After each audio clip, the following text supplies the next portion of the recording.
The Everything Sequel podcast is brought to you by The Last of the Giant Fire Lizards and the Vegas Beer Guys. Everything Sequel contains explicit language. And why the fudge not, you melon farmer?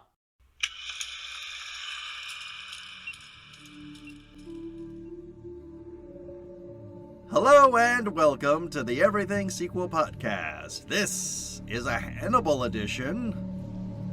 My name is Michael Shantz of the How Dare You Awards. Joining me, the man with a secret phone number in case I'm captured, Tom Stewart of Lonesome Whistle Productions. Say hi, Tom. I'm giving very serious thought to eating your wife. I got a question for you. You pushed the accent. That's him pretending to be European, so it doesn't help your argument at all. I got a question for you. Yeah. Is cannibalism considered adultery?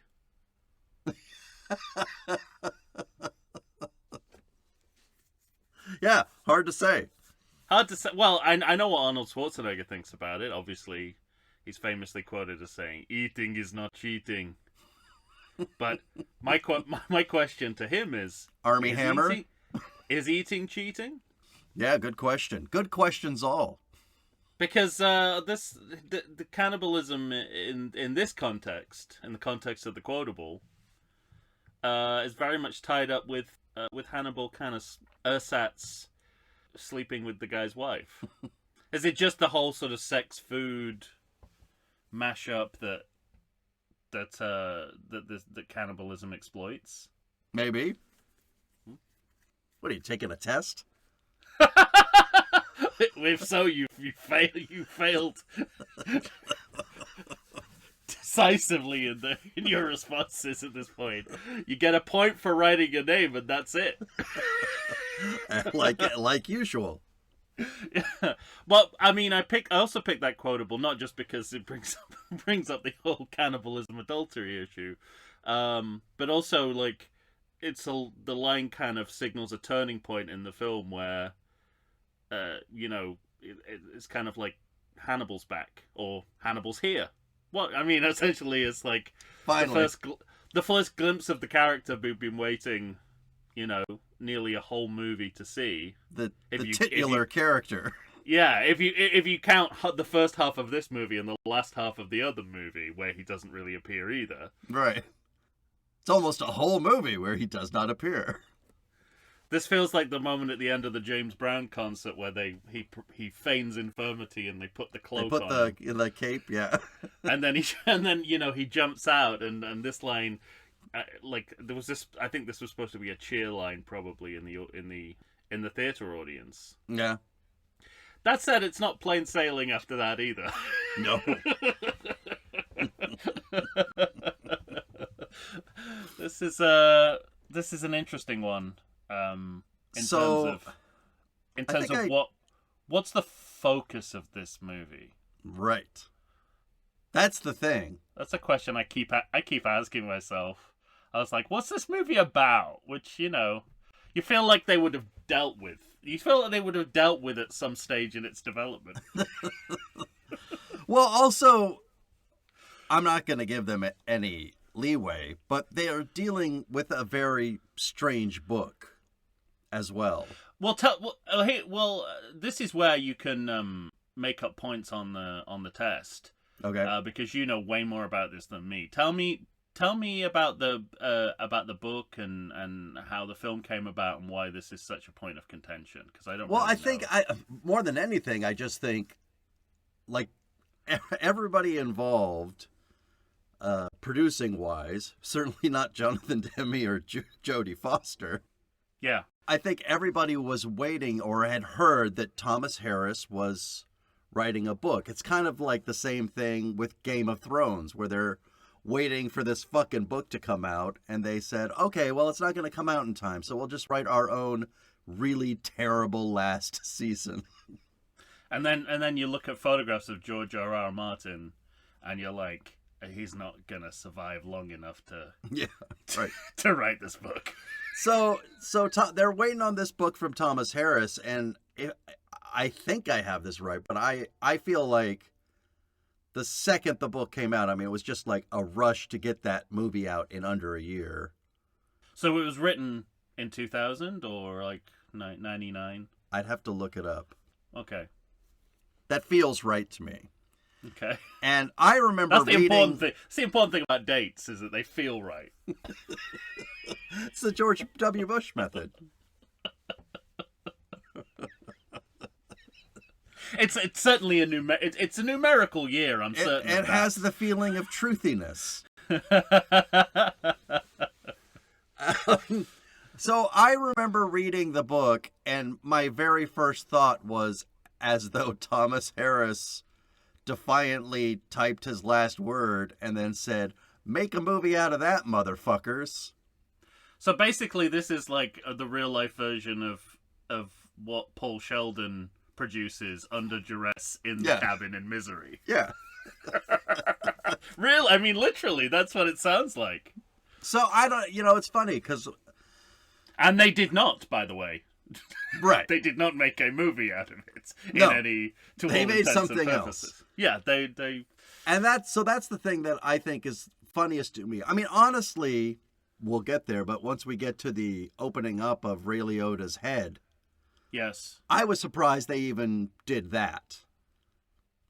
I don't know. Isn't that kind of I mean, isn't that too tantalizing for a film director, that scene? Yeah, agreed. I think you had a sense of you couldn't do it and make it look good back then. Oh, they did. They made it look right. On that, yeah, I think it looks pretty good. It's right on the edge of cartoon. Yeah. But that's where you need to be with a scene where Ray Liotta's brain's being eaten. Fine. But I knew... You don't want it to be too realistic because the audience would be copiously vomiting into their popcorn. Yeah, I think that's what they were going for. I think that's what Harris was going for, rather. Yes, sure. But I think we talked about this in the ranking episode, was that the book ending, they just refused to do. Which is that... Spoilers ahead. Go on. Spoilers ahead. Hannibal kidnaps Clarice Starling, and they become a couple, essentially.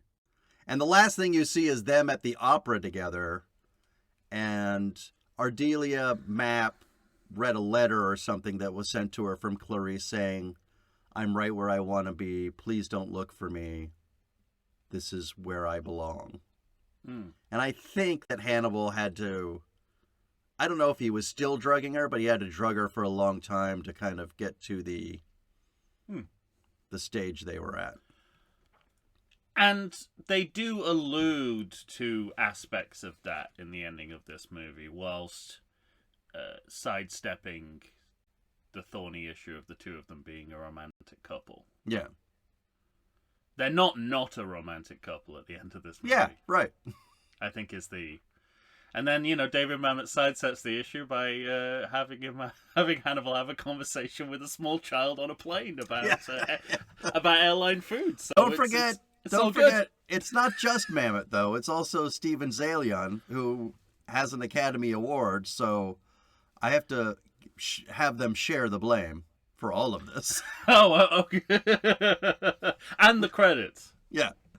I feel like I know what Mamet wrote, though. Of course you do. You always know. No, I mean, I think the certainly the first half of the movie has his fingerprints all over it in its representation of black people and women. Mm-hmm. But maybe that's just me. Remember that guy, Barney? He's a real piece of shit. I think that's in the book, though, so we can blame Harris. Yeah, well, I mean, that's interesting, kind of, because for a while he's really our only link to the previous film. Mm-hmm. Because this shouldn't be the case, but in this movie, it's rare that you get a legacy actor and character too in the same package. Yeah, and so I don't know if they dwell as much on this character in the book as they do in the film, but it does feel like anything we can do to create connective tissue between this film and Silence of the Lambs, Yeah. we're going to overplay it because, you know, from the fact that this is a totally different story. We're going to make up a bunch of new shit, too. Yeah. Different director, different star. We have to use these incidental characters to kind of... to remind the audience. To make people think they're watching a sequel to The Silence of the Lambs, which, you know, if you listen to the people who made this movie, there seems to be a bit of a taboo about even saying that that's what they were doing. Dino De Laurentiis is on record as saying he didn't consider this a sequel to Silence of the Lambs. What a fabulous and ridiculous statement. Yes. Well, what else do you expect from Dino De Laurentiis? Yeah. What he means to say is, I was involved in this. I wasn't involved in Silence of the Lambs. And so this is the only thing that matters. It's not even on my... Yeah, that movie's not even on my radar because I wasn't involved in making it. Well, I think I can't remember how much I talked about this in the ranking episode, but what struck me about this particular film is that when you watch it, this movie was sold to us as a prestige film. Okay. That's what we thought we were getting. And because Silence of the Lambs... Oh, it's trash. Yeah, won Best Picture and Best Actor and Best Director, Best Actress and Best Screenplay, like Best Everything. Oh, yeah. I think this movie thought it was presenting the second one of those. And when you try to meet it at that level, you can only have contempt for it. Yeah, this is But the... when you meet it on the level of what it is, which is just total trash. White trash. It's like this is what Ray Liotta thinks Julianne Moore is. Yeah, right. It's this film, you know? Those aren't his inside thoughts. Those are thoughts he says in an office, in a building that's run by the FBI. Yeah, how did we even notice that his brain was being taken apart piece by piece when that's his external monologue? Right.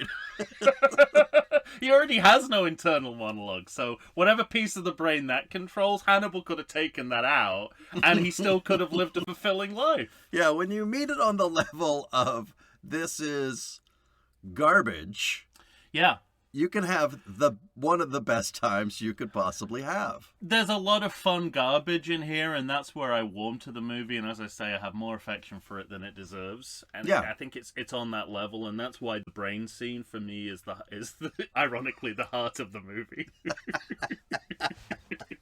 it's the Tin Man rather than the Scarecrow, right? Of this movie, because. I like getting in the weeds of that trashiness a little bit, and I think both Hopkins and Liotta respond to it really well in those scenes, to the point where they almost form a kind of twisted double act, which is very entertaining to watch. Yes, exactly.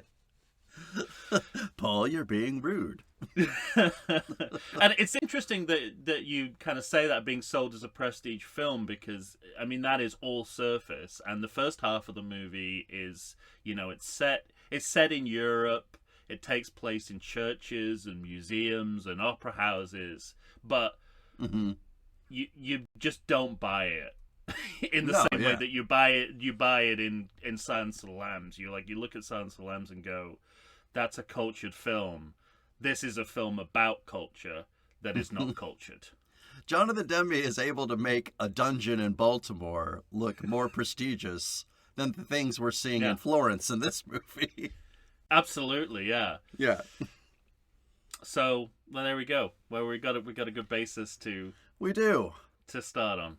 Let's start. We're talking Hannibal, a 2001 film with 39% on Rotten Tomatoes.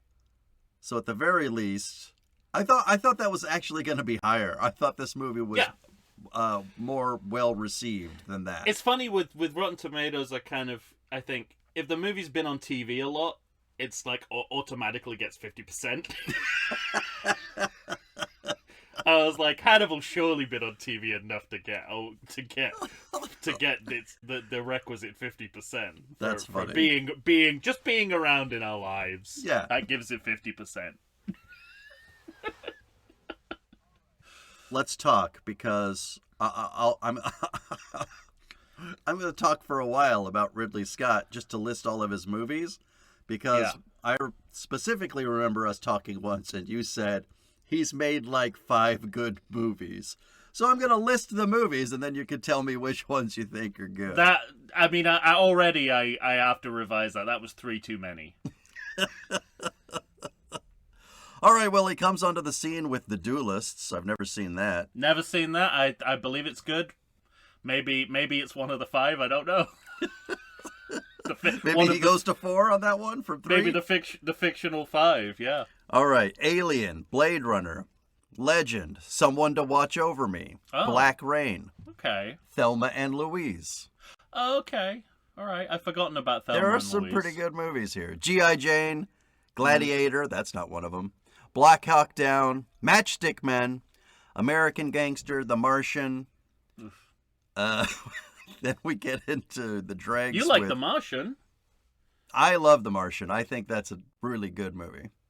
So you agree with that there's 5? Well, I don't know. Hang on. The Last Duel. That's a mess. Then we have House of Gucci. Oh. And that's about as good as all the accents in that movie are. I gotta say, I do have notes in this movie about the Lady and the Tramp level of Italian representation. Yeah. And then we finish up with Napoleon and Gladiator 2. Ooh. Now, I don't know that wait, I wrote... did he direct Gladiator 2? I thought he didn't. No, he directed it. He directed it too? Yeah. See, that was my question. Is this his only sequel? And if we'd have done this like a year ago, we would have said yes. Yeah. Because he doesn't typically sequelize his own work, even though his work gets sequelized. Mm-hmm. Alien, Blade Runner. I mean, I think he produced the Blade Runner sequel. He was involved, yeah. Yeah. I really didn't think he went to the extent of directing Gladiator 2. I thought he was just a producer. Interesting. Nope. Directed that shit. So he does have a bit of an aversion to sequels, and Gladiator 2 is the first time he sequelized his own film, which is kind of an interesting position for a modern-day director. Right. A modern-day commercial director, because all of these are big commercial movies after a point. True. Yeah, I don't, he's hit and miss, but he's got a lot of movies that I have affection for. Certainly I like, or love rather, Alien. Yes, of course. It's a class. And that's where it gets difficult with when you watch Hannibal. You go, director of Alien did this? Yeah, right. There are moments where, there are kind of like students in the high school AV club who could do a better job than some of the scenes in this movie. Some of my exact notes were that the direction of this film feels like a student director that's like, bro, you have no idea what I'm gonna do. She's gonna be carrying her baby, and then Clarice is gonna shoot her, but fucking super slow-mo, lots of close-up, blood everywhere. It's gonna be fucking sick, man. Yeah, he doesn't look like a director who kind of grew up in the era of, like Steadicam. He looks like he grew up in the area of early camcorders. Mm-hmm. But I'd be interested to see at what point in the movie you think we're in stylistic trouble, because I certainly have mine. So we'll see. We don't need to talk about it now because I think it'll be quite early for mine's me. Early. Yeah, I was gonna say. And of course, there's the brother issue as well. Mm-hmm. This is the second movie in a row we're doing where the filmmaker also has a famous filmmaking brother, which is surreal. Yeah. And this looks he's more like one of his brother's movies. This definitely looks more like a Tony Scott joint. Yeah. I mean, it's interesting. Maybe I'd stretch. Maybe I'll come back. My second offer will be 3.5. Actually, 3.5 good movies. I think I'm going to say we're in trouble earlier than I even thought. Looking at my notes. Now, you can't count not having the Orion logo. That's not his fault, okay? I agree. Yeah. Well, give me, show me the money. So, how haven't we called this segment "Show Me the Money" up to this point? I've been going for 5 fucking years, and this is the first time I've thought of saying that to you. because normally You think Hannibal is belated? That's belated. Normally, you'd already be asleep by now, waiting for me to fucking talk about I it. think it's entirely a product of me not contributing anything of worth to this section of the show. Yeah, I think that's what we're talking about here in real terms, isn't it? All right, budget of $87 million, an opening weekend of $58 million. In the USA, $165 million, and in the world, $351.6 million. So, hit. Yeah, people were. People were certainly still interested in her. Yeah, I mean, after Silence of the Lambs, the general public was ready for more and ready for Hannibal to become our hero. So, do you think that the 10-year gap was? It is like a 10-year gap, right? Do you think the 10-year gap helped make this a hit, or made it less of a hit than it could have been? You know, it's funny because normally you think 10 years, I mean, that's a long time. It's too long between sequels, blah, blah, blah, blah, blah. But like I said, they were waiting on the book. Also, in those 10 years, it's not like Hannibal Lecter left our culture. No, that's very true. Because we were seeing jokes and bits and riffs on Hannibal Lecter himself and the character in film and television for all 10 years. Yeah, I remember in The Sopranos even. You look at me like I'm Hannibal Lecter. Yeah, no, that's it. I think that it still had cultural currency enough. Yeah. But 10 years is pushing it. Yeah, it's a long time. I think it's still a calculated risk. And then they wait 6 years for the next movie. You know, when they really wanted to strike the iron hot. Which I assume was less of a hit, and I also assume did not do as well because correct. Because of this movie. So, you know, it's that deferred gratification. It's always that kind of delayed, well, it's the opposite of delayed gratification. It's kind of deferred hatred. And we've seen this again and again. The sequel that doesn't work remains a hit, but whatever the movie cut that comes after it, whether it's better or worse, will always take the financial hit because of the movie that came before it. I mean, we see that in the Friday and Halloween series quite dramatically, I think. Mm-hmm. All right. Well, we have a real MGM logo, at least on my watch. Not sure about you. Oh, by the way, I got to tell you something. I know that we complain about the MGM Plus logo. Yeah. Where the lion is removed from the screen prematurely. Even worse than that, right before they went to that version, they did like a CGI version of the MGM lion, which is bad enough in and of itself, making that CGI. But I was watching a movie that had it the other day, and the final screen is a freeze frame of the lion in mid-roar, and it looks like he's having a stroke. It's like when you go to one of those zoos where the animals are sick, you know, and it was painful for me to watch that lion just in kind of mid-roar.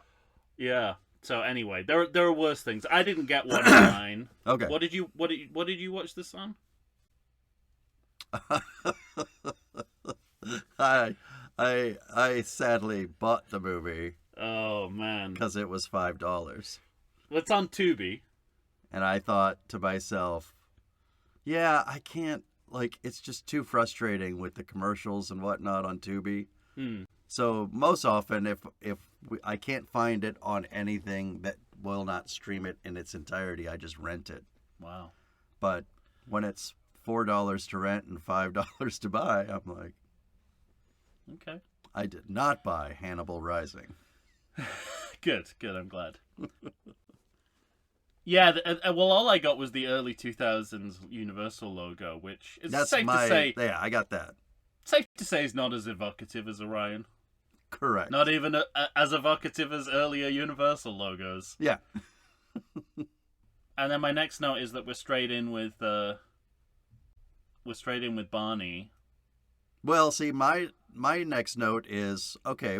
I'm noticing specifically we have less good music than we did for Silence of the Lambs, and this is where I thought, we're getting wonky early note starting right here because I'm not sure I like that small square grow. Yes, widening the box from a black screen, it makes it seem like Silence of the Lambs was a TV show and this is the movie, this is the film adaptation. It's like, no, Silence of the Lambs was way more cinematic than this. You should, if anything, you should be shrinking the screen down to a box because your ideas fit within there. Yeah, exactly. But yeah, we have Barney talking to Verger. Well, so the music, you bring up a good point because it's Howard Shore's out and Hans Zimmer is in, and normally you're more enamored by Hans Zimmer than I am, but you don't like the sort of stripped down, minimal monotone sounds of Hans Zimmer for this? Not this. Okay, fair enough. Yeah. I don't like it pretty much any time, but certainly in this context, I don't enjoy it. Okay, so you're kind of selectively into your Hans Zimmer scores. When I like it, I like it, and when I don't, I don't. I mean, you just have to do a side by side of the Batman scores, and it's like, where am I having most fun? Is it or is it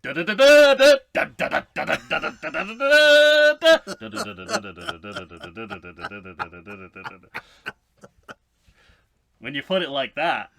Yes. It's all has to work in context. I was gonna say they're two very different movies of the overrated film you're making. I understand. It's strange. You know what I didn't get enough credit for? Batman Rises. Batman Rises? That's not what it's called. The Dark Knight Rises. Oh, that's right. Dark Knight Rises. Batman Rises. That's Batman Rising. That's baby. a scathing indictment that I called it. Oh, that'd be amazing Rises. if it turned out before Batman Begins, Bruce Wayne was a serial killer and a cannibal. Yeah. Mash up those two movies. And well, not only are we going straight in with a legacy actor and character to sort of try and class up the joint, or well, not even class it up. It's just sort of connect us. Remember this guy? Remember him? Remember when this series was good? Yeah, it's basically sort of you're gonna see not Clarice Starling soon. So remember this real character. I was about to use the word foster a connection with the previous movie, but then I thought foster is entirely the wrong word to use when you're talking about connection. But we're also starting with and it's very deliberate because we're starting with a deposition on the previous film's events. So we get a kind of recap using an eyewitness view on what happened in the last movie that people liked.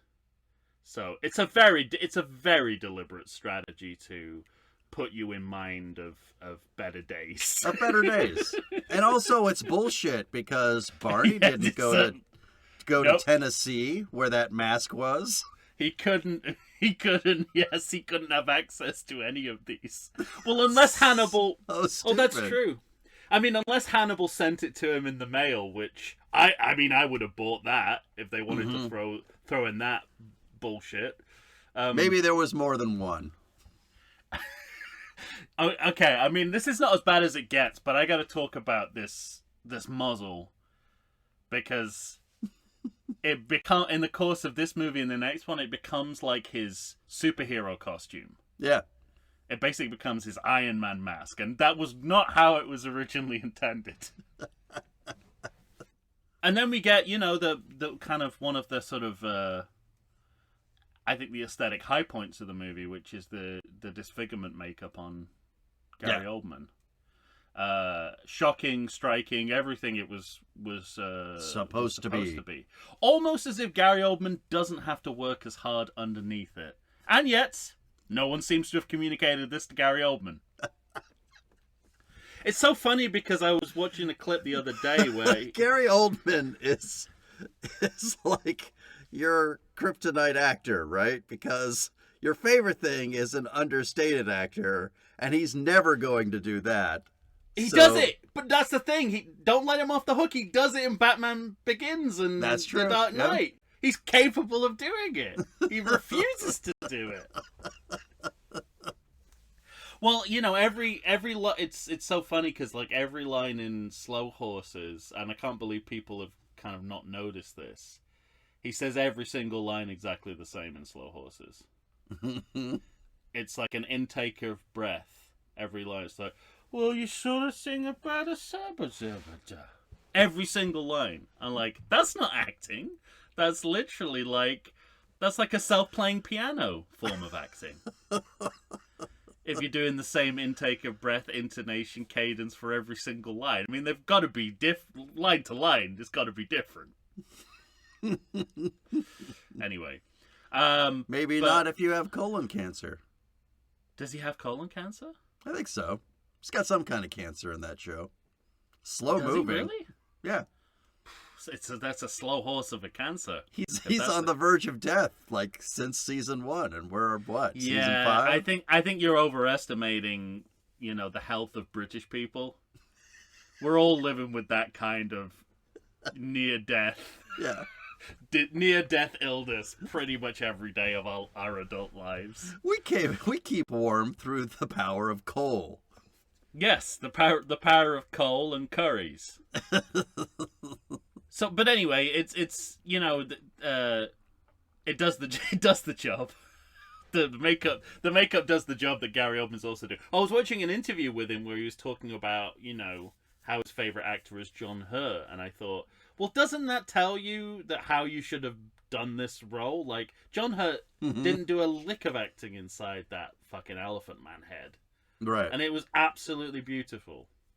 He was like, look, I'm not on show here. I know what's on show here. This gargantuan melon head of mine. Let me just do a very beautiful, sweet, understated thing inside it, and everyone will think this is the greatest performance ever. And it was, and that's what you come out of the Elephant Man going, like, don't play to the head.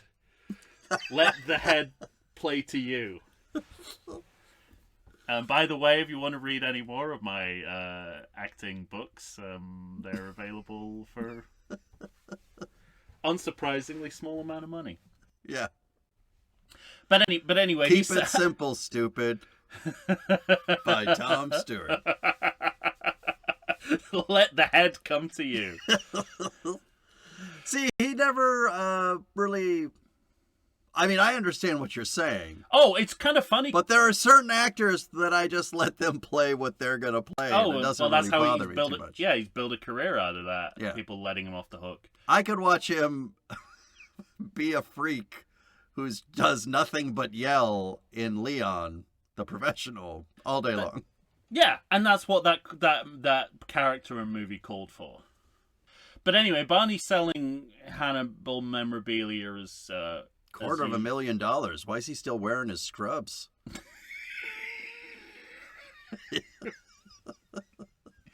And I guess this is also a kind of Picking commentary... up fucking dead pigeons. A commentary on where we are in the course of the series, that we're dealing with like 10 years of franchising of Hannibal Lecter since Silence of the Lambs came out. So that's the kind of point in culture we're arriving at, is that everything about Hannibal has been commodified by this point. Sure. So that's kind of it. That's kind of it's not done in an interesting way, but it's an interesting idea. Mm-hmm. That Hannibal is kind of where he is in world, where where he actually is in culture too. This sort of this kind of auctioned off property. Mm-hmm. And yeah, the mask. I mean, again, we'll talk about it more in the next movie, but that really is a prop from the movie because, as you say, Barney would have no access to it, and it's kind of a, it's like it's like something you would find at a Planet Hollywood or something. That's kind of yeah. It shouldn't be in this guy's garage. But it reminds you of the unenviable position the sequel is. It's like this is the kind of cultural heat that the movie's entering into. Yeah, both book and movie, there's this overwhelming sense of you have a lot to live up to.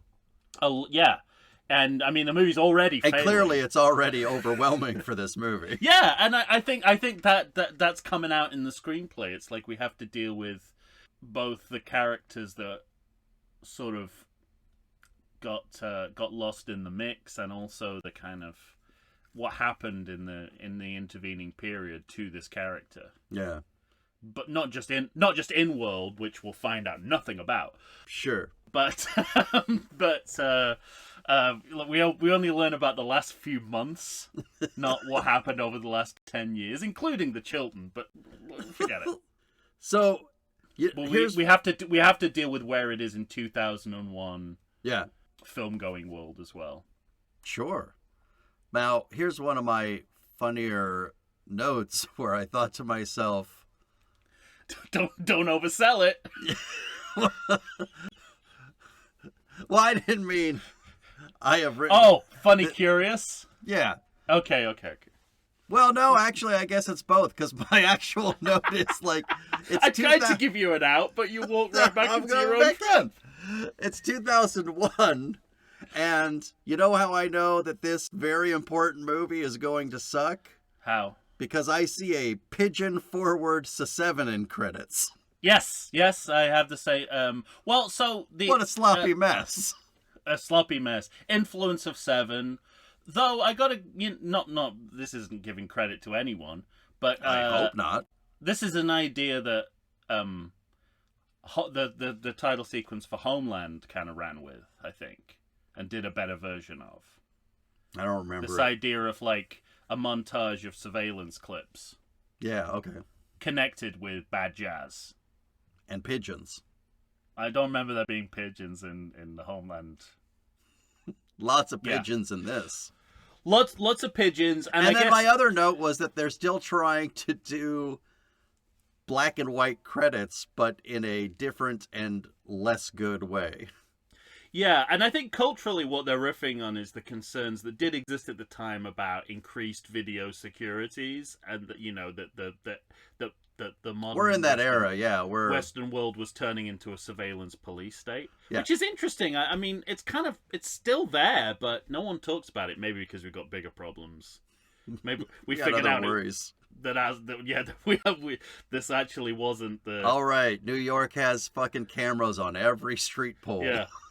This actually wasn't the dystopia we should have been fearing. Yeah, right. But it's I get the idea behind it. It's just not done particularly well. We're kind of inserting the audience into the search for Hannibal. This title sequence represents the efforts of the FBI to find Hannibal via the medium of pigeon. Yeah. Yeah, exactly. So this was when I knew stylistically we were in trouble. Yeah. But when the pigeons make the Hannibal face, I was like, okay, we're only at the title sequence, but already this is gonna it's already getting weird. This is already a different kettle of pigeons than Silence of the Lambs. And then it's funny, too, because from a writing standpoint, right after these credits, I also know we're in a bad place because we essentially have the same scene that we got in Silence of the Lambs, where she has to shoo away police officers, but here she has to corral them and make them listen to her. Yeah. In a far less elegant way than... I mean, I think it's justified, though. It's like this is for the first time we've ever seen Clarice, the character, as a qualified agent in the field. Yeah. So I think, you know, they want to stress the confidence she has at this after 10 years of doing this, and it is and you know the movie does say it's 10 years in the world of the movie as well as in release schedule. Her her grown confidence in dealing with dealing with police officers. So there is a sense of an interim development there, which makes the recasting less of a problem for me because so much time has elapsed. Like, she's a different person than when we last saw her, which is lucky because she's a different person than when we last saw her. Yeah, well, let me ask you this, though, because I felt like maybe this was also the first scenes they filmed. Because I admire Julianne Moore greatly as an actor. Yeah. But I'm hearing Foghorn Leghorn in her accent at the beginning of this movie, and she seems to settle into it a little bit better as the movie goes on. Yeah, it's funny because Jodie Foster came up with a southern accent that nobody except Jodie Foster uses. Mm-hmm. Nobody talks exactly like this in any movie or in real life. No one comes around talking like this. Yes, sir. He was a big girl. Yeah, no one talks like this. Imagine being Julianne Moore thinking, well, what the fuck do I do with that? Mm-hmm. Do I try and do a real southern accent? Do I try and do Jodie Foster's southern accent? Do I do a combination of the two? So she's probably stumbling around in the dark for most of the time. But I'm sure people have a problem with this recasting. I don't, actually. Maybe I'm not as attached to the series and the characters as some people It's funny are. because I toggle back and forth. Shit happens. It's a sequel. Yeah, exactly. At the end of the day, I don't have that big of a problem with it. I think she settles into the role really nicely. But whenever I watch the movie, I can't help but also start thinking from time to time, what would have Jodie Foster done with this? Well, but you wouldn't want her to have had to go through this, would you? No, I agree. Yeah. That's all I come out with. I'm like, that's not fair to Jodie. Yeah. To put her through this, and it's not fair to Julianne Moore either. Mm-hmm. But you know, she's dipping a toe in the water for the first time, and it just happens to be that there's piranhas in there. Right. So, speaking of fish, we're at a fish market. I wrote down it's the most setty of all sets. Yeah, it very much feels like police action movie set piece to begin our movie. It looks like scenes from Predator 2.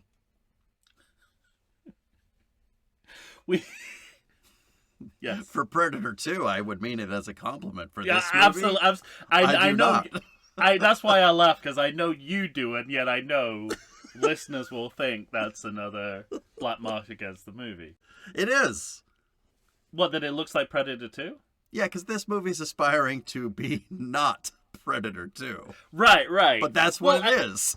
But I think it's so funny, like, how I feel like I understand the machinations of this movie so well. Uh-huh. Yeah, I don't appreciate them. I think they're trying to, like, the last movie ended more or less as an action film. Mm-hmm. So in a sense, I think part of they're trying to drive the continuity home by starting with action as well. Like, you know, that this is all just one continuous story, because it is not. That's a ridiculous statement. Anything that gives you that illusion is going to be better for the movie. But I think execution is the problem. Yeah, it's terrible. Both literally and figuratively.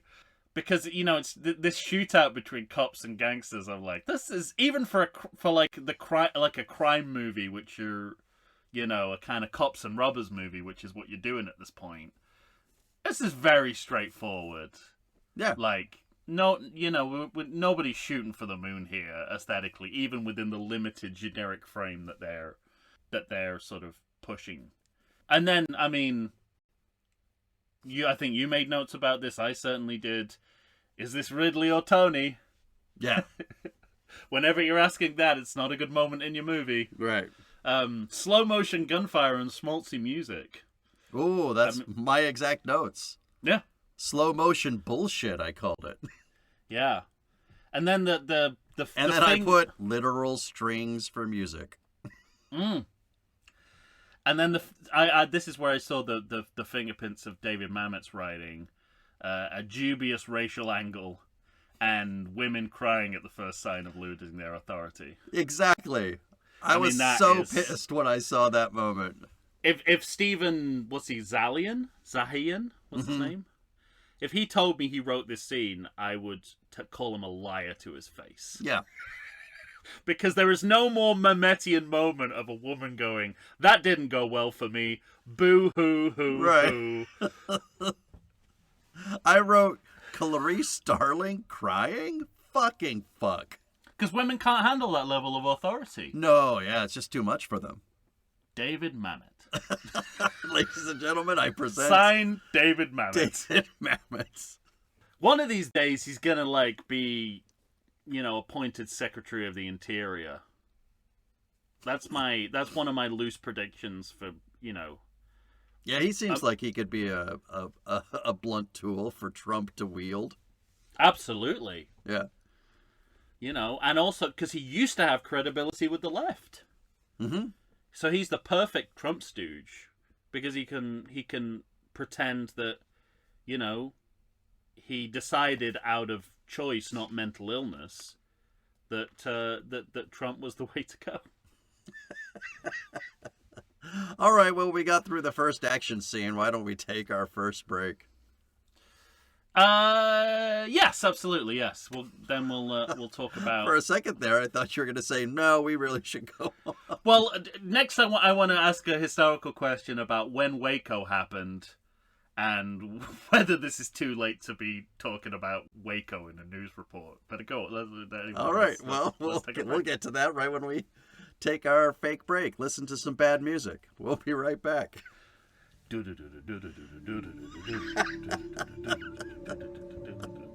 It sounds just like that. You're right.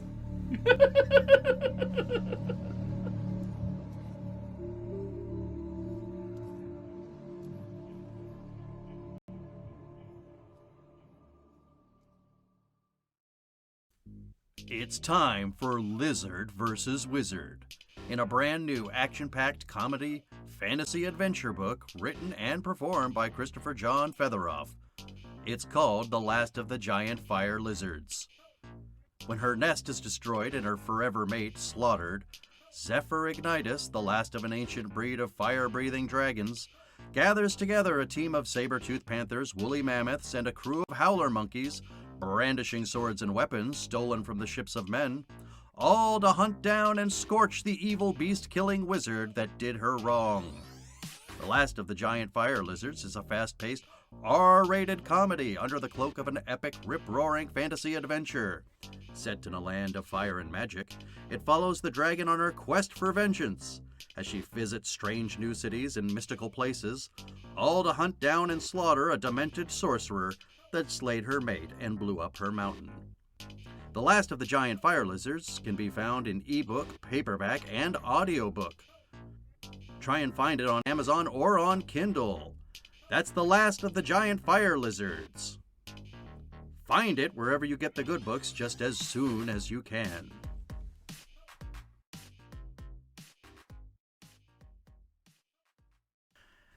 And we're back, ladies and gentlemen. Tom and I are here trying to weave our way through the strangeness of the beginning of Hannibal, the 2001 film directed by Ridley Scott, I guess, maybe his brother. It stays so strange for so long as well. When you said that, I was like, well, we're coming to know. We've got all of Europe to do. There's too much strangeness. All of Europe. We're not even in Europe yet. No. I can't remember if I wrote that down. It seems like something I'd write down, but so far I'm not seeing it. But I just like, when we finally get to Florence, I think to myself, finally. And then there's another, hour of that? this Hannibal movie is finally going to have Hannibal. And then yeah, you have the exact opposite reaction where you're like, where's Clarice Starling in all of this? This movie is so fucking clumsy and stupid. Why the hair? Why the pearls? Why anything? Yeah. Yeah. Well, I had questions. I didn't look it up in the break. Oh, me either. Waco was like the early 90s, right? And yeah, I think so. I was going to say that. So why are they still talking about Waco in relation to FBI blunders? Because it really can't be the last one in 2001. There must be more recent blunders by the FBI than Waco. I want to say, yeah, it's 93. Waco incident. But the last one fucking David Mamet's heard of, obviously. Yeah, right.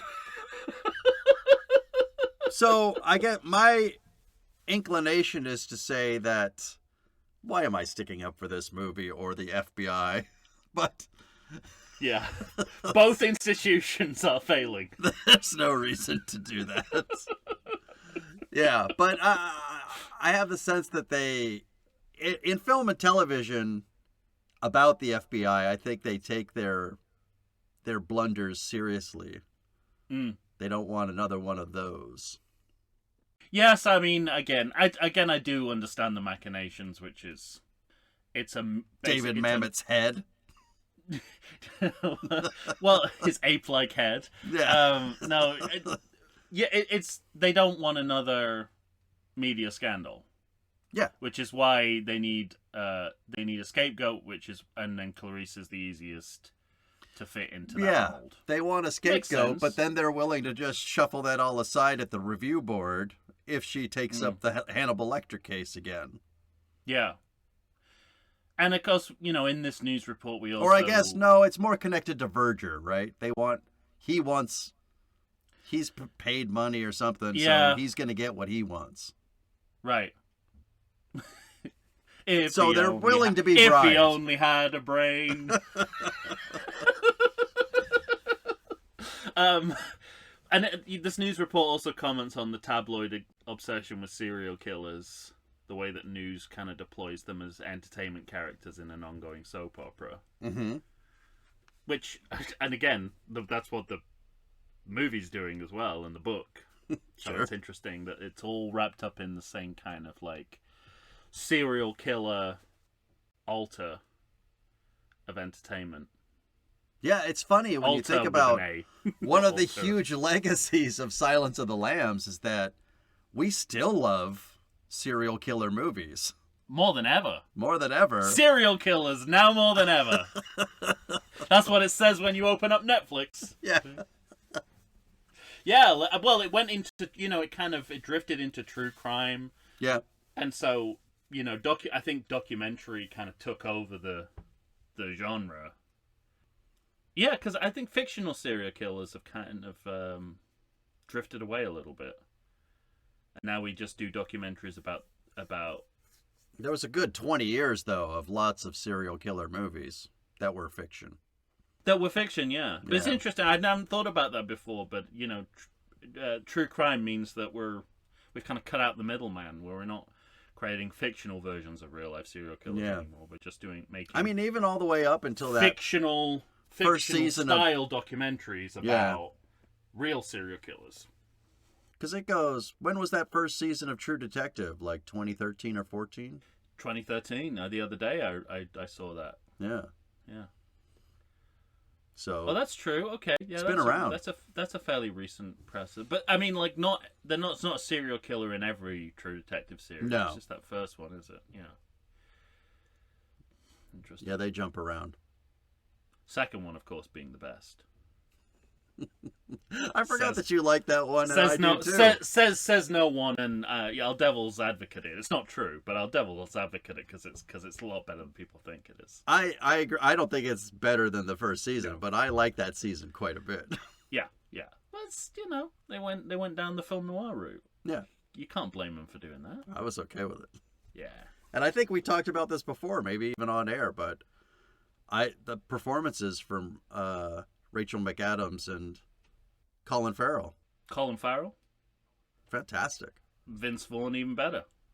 I like those two better. I like Vince Vaughn better because I know he's capable. Like other people do in that. I know he's okay. I know he's capable of far less, and he chooses to give much more. There you go. All right, nice tangent. Yeah, there we go. That's all right. So my next note is that maybe she's reviewing something like the case file, because this is where we get the flashback. And I wrote, we've got low light, blurry, Dutch angle bullshit that maybe Rob Zombie came and guest directed these flashback scenes. Ooh, it's a Tony Scott Rob Zombie collab. Yeah. Wow, imagine what. Oh dear, yeah, Ridley wouldn't like to hear that review of his work. It's a mess. It is a mess, yeah. Like, what a sloppy fucking mess. It's like he just thought, like, literally it reminded me of what we were saying earlier about student filmmaking. Yeah. Of like, this is going to be fucking great, dude. It's real AV Club shit. Yeah. Yeah. And I mean, there is kind of thematic continuity with Silence of the Lambs. I mean, you know, whether again, I see a little bit of the fingerprints of David Mamet in. I don't think he thinks this is a problem in the way that the last movie does, but, you know, Clarice might be firmer in her feminist convictions, but the culture around her has not improved. If anything, the sexism is kind of entrenched in a really dark way. Mm-hmm. So, you know, if you replace Crawford with Verger, you're essentially saying it's like, well, you know, like Crawford was on the verge of seeing the feminist point of view, whereas Verger is all the way in the other direction. Sure. So, and I mean, historically, I don't think they knew this at the time, and I also don't think Mamet is representing it in a negative fashion, but or as negative a fashion as it needs to be. But it's certainly true. Things did get worse. Yeah. In terms of treatment of women in big institutions, but. Because, you know, Ray Liotta straight up looking at her legs. Yeah, right. Jack Crawford wasn't that conspicuous with his lust. Mm-hmm. So that's interesting. I mean, that's interesting progression that we know historically to be true. But I don't think that's the point that either the writer or the director's making. No, I think they're just like, and Mamet writes it far too easily. Of course he does. You know that he's treated women this way in real life. Yeah, right. That's the hard part of it to take. And then I did wonder where they got this headshot of Gary Oldman from. The pre-elephant man Gary Oldman. I wrote down as a question, immortal beloved?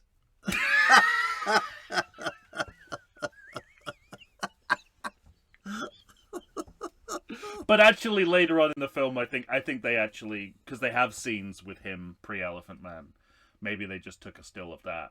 But it's weird. I mean, obviously, we've talked before about photographs in sequels being predominant, but Gary Oldman in photographs in films is quite a big deal as well. Like JFK, 90% of his role in that movie is in photographs.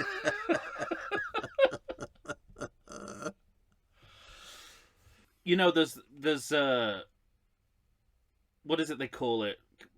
Well, it's not quite Madonna whore complex, but it's like Mamet's version of that in female representation. Women are either cold as ice or crying into their bosom. And with Starling, he can do both. Yeah, that's it. He's got two settings for women for his female characters. Yeah. And now she's cold of ice again, and you just as she approaches Barney. Yeah. At the time where you think some of her sentimentality might kind of re-emerge. Nope. The opposite happens, no. But that's when you realize how lucky Jodie Foster got. David Mamet would say, well, that's why it's interesting, because you thought it would be one toggle and it's the other. One toggle. It's a toggle. That's exactly the word. But, you know, how lucky was Jodie Foster to get male writers who could blend the two, who could give the character vulnerability without losing strength. Mm-hmm. And this is one or the other, and always in the wrong scenes.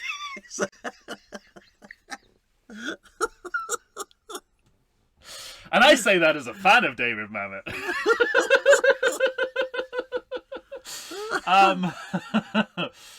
Yeah. Well, it's here that we get our first glimpse of Anthony Hopkins as Hannibal Lecter, besides the pigeon face. Right, she's listening to the tapes. First non-pigeon face appearance of Anthony Hopkins. As Clarice Starling is listening to the tapes, we dissolve to Florence. And I mean, we elected, the best of a group of best of a bad bunch of titles for this series was the Hannibal edition. Yeah, right. We're like a third of the way through, hopefully through Hannibal, and to the second movie in the series, and Hannibal is yet to be a main character. And here he comes. Yeah, he's kind of. I mean, it's. And again, it seems like I'm. Actually, even when we first go to Florence, we don't go directly to the Lecter, do we? We get Potsy. No. Potsy, like he's from fucking Happy Days. Fucking Christ. I'll always think of him as Mathis. Yeah. I remember, speaking of doing dirty, remember how dirty they did Mathis in Quantum of Solace? Where he doesn't he die in a trash can or something? It doesn't Bond he gets. He's in that movie? Yeah. I don't remember that. Bond uses him as a human shield. Oh, that's right. And then puts him in a dumpster. He does. Or the back of the trunk of a car. No, he definitely puts him in a dumpster. Okay. In it or next to it? I'm pretty sure in. But anyway, but I sounds like I'm an apologist for this film, but I also get the idea that part of the lure of Lecter to audiences is that he is this kind of ethereal character. Like, even when he's not in the movie, he's present. His spirit is there. So there does have to be a little bit of that, but that's the thing. Again, they're really. I keep saying this. Again, they're really pushing it. Yeah. That's the thing. Don't play with me, Hannibal. It feels like everything that's happening, including the terrible bad action scene shootout at the beginning, is sort of like puppet mastered by Lecter from Florence, like he's in control of it all. Yeah. You know? And that's what they're going for. I like this idea, and I'm sure it was there in the book too, that Verger and Starling are like mirror images of each other. That they're both one-spin Lecter's playthings. Like, what has happened to him could conceivably be where Clarice ends up if she continues to poke the bear. It's like different kinds of victimhood left in his wake. As an idea, I could see why Harris would be interested in writing that, because as a literary idea, that seems more interesting. When I see it on the screen, maybe it's Ridley Scott's fault, but it feels like you have to kind of start digging just to even get to that, because there's so much nonsense going on around everything. He's not. But I think. Yeah, I don't think he's drawing a clear line to that. No, he's not. He's not doing anything visually to help with that. But I think Julianne Moore is playing that in the scene. In the scene with the putting on the microphone and one spitting kind of. Yeah, right. Fool me once, shame on you kind of look about. This is what happens if you dance with the devil. God, how many metaphors can I get into one sentence? It's a record. Let me get my counter out. Takes one to know one. Say something smart. Takes one to know one. Brilliant.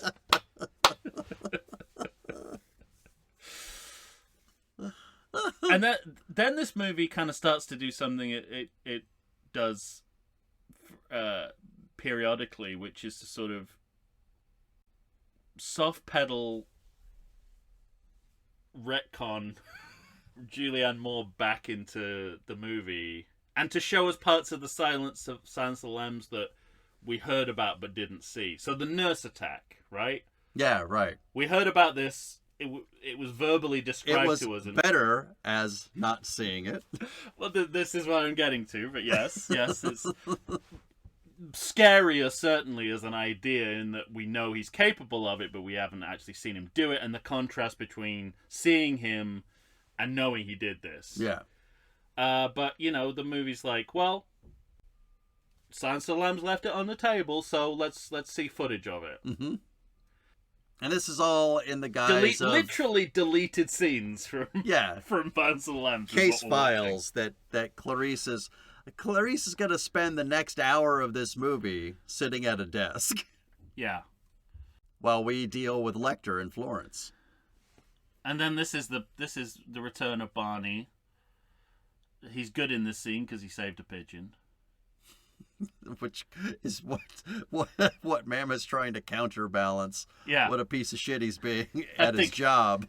I think by I may have come stealing across things and selling them. I think I may have come across as a racist in that scene. Let's do a scene where he saves a pigeon. I'm not a bad guy.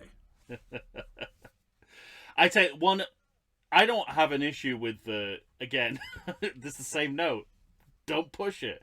I'm just about okay with the recast, but don't have Julianne Moore saying a line like, "Do you recognize me?" Yeah, right. Come on, I mean, I thought it was "Remember Me." Do you remember me? Oh yeah, maybe it was. Either way, he could literally turn around and go, "No, you were played by Jodie Foster." I was me. You weren't. You weren't a redhead. Oh, that would have been. They should have had fun with it and said, "I like your new hair" or something like that. Right. Or, "You look totally different" or something like that. I like the appearance of eBay in the middle of all this, and it makes me wonder when eBay came into prominence. And it is actually eBay, right, that we see? I don't remember. Okay. I think it. Otherwise, I would have written down like whatever fake eBay it was. Launch rocket. Launch rockets. Or blast fuel. off. I think every time we talk about that, I say launch rocket first and then blast off. And it was on Patreon, so nobody knows what the fuck we're talking about anyway. Yeah, and then we listen to recordings of the conversations Anthony now Hopkins with had Jodie, with or Jodie now Foster. with special edition. Julianne Moore's voice. She's Boba Fetted into the. It's funny too because I think it sounds to me as though they re-recorded Lecter's stuff because they're different line readings too. So they probably maybe this is giving the movie too much credit, but they probably had them both do the scene again, right? That's what it sounds like. Yeah, that's what it sounds like to me. Although, the movie's telling us that they barely meet. Maybe they barely met on set as well. Maybe.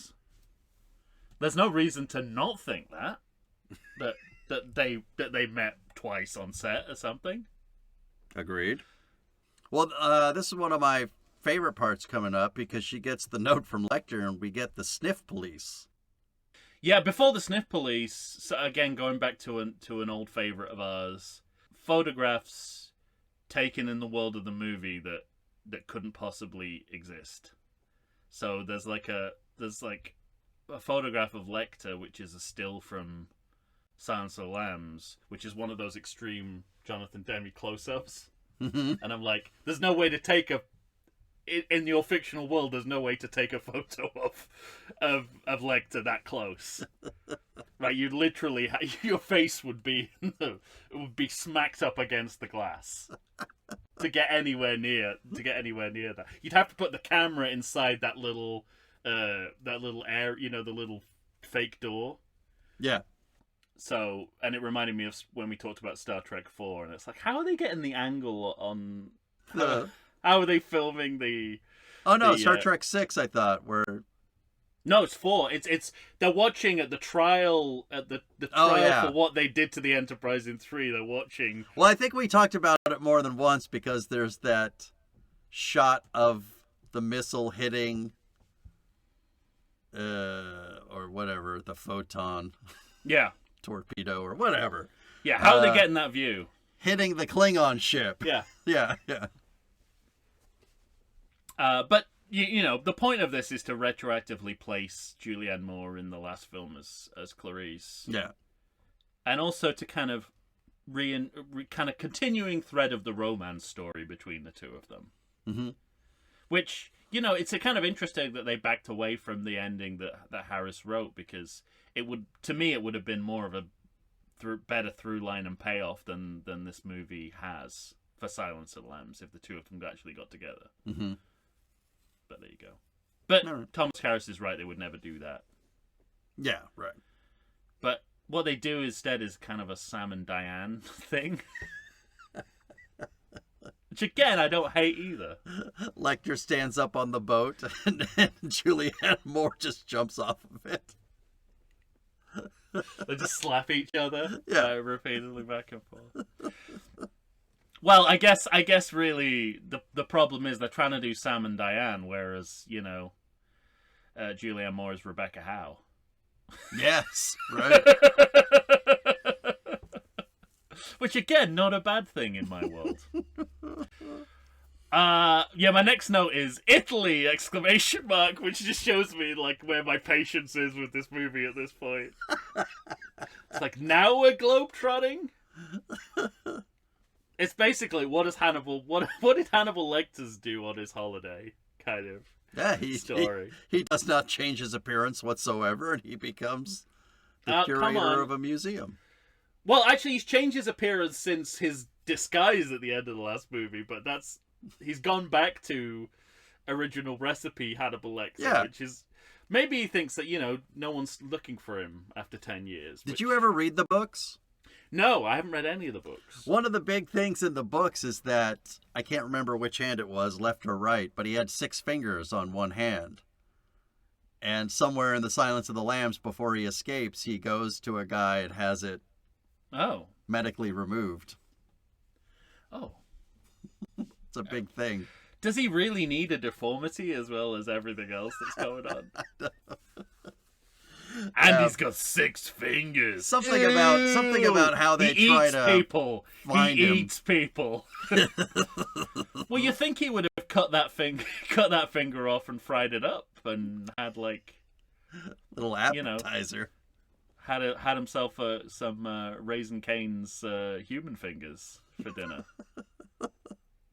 I mean, I made a note that him pretending to be European at the time of writing, they didn't know he was Lithuanian, I don't think, still.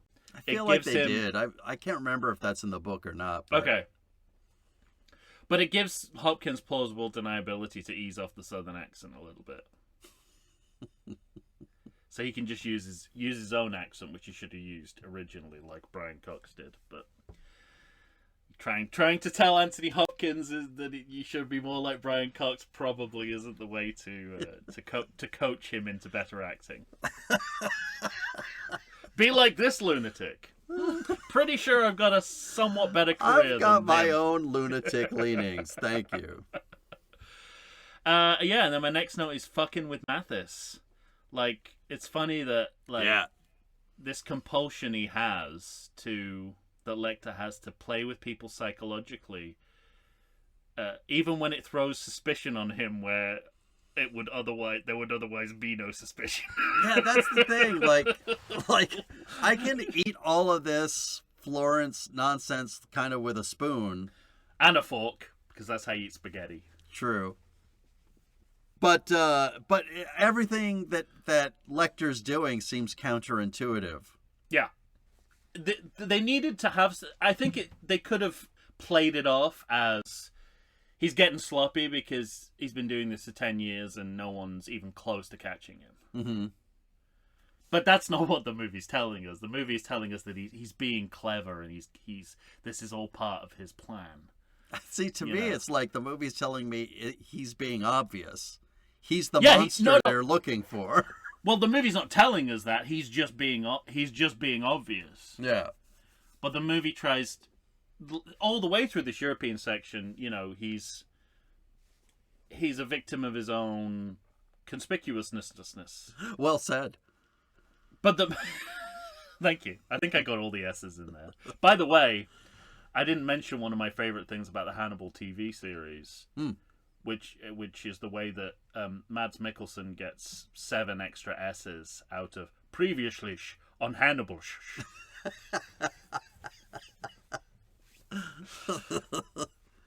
But so I think he's being obvious because the movie is badly written. Yeah, right. But the movie's telling us he's not being obvious, and he can still manage all this within his Hannibal Lecter brilliance. Massive superpowers. Yes. Yeah. And I think what to do dramatically is split the difference and say he's become too comfortable and complacent at being on the run. Because then that gives him a more of an impetus to come back as well. To I'm bored without my Clarice Starling play toy. Right. Yeah. But that's not what's happening in the movie, so we probably shouldn't be discussing it. Yeah, right. We shouldn't be discussing what we want to see, because again, it's not gonna be Frasier with cannibals. What he is doing is constantly talking to Mathis Patsy.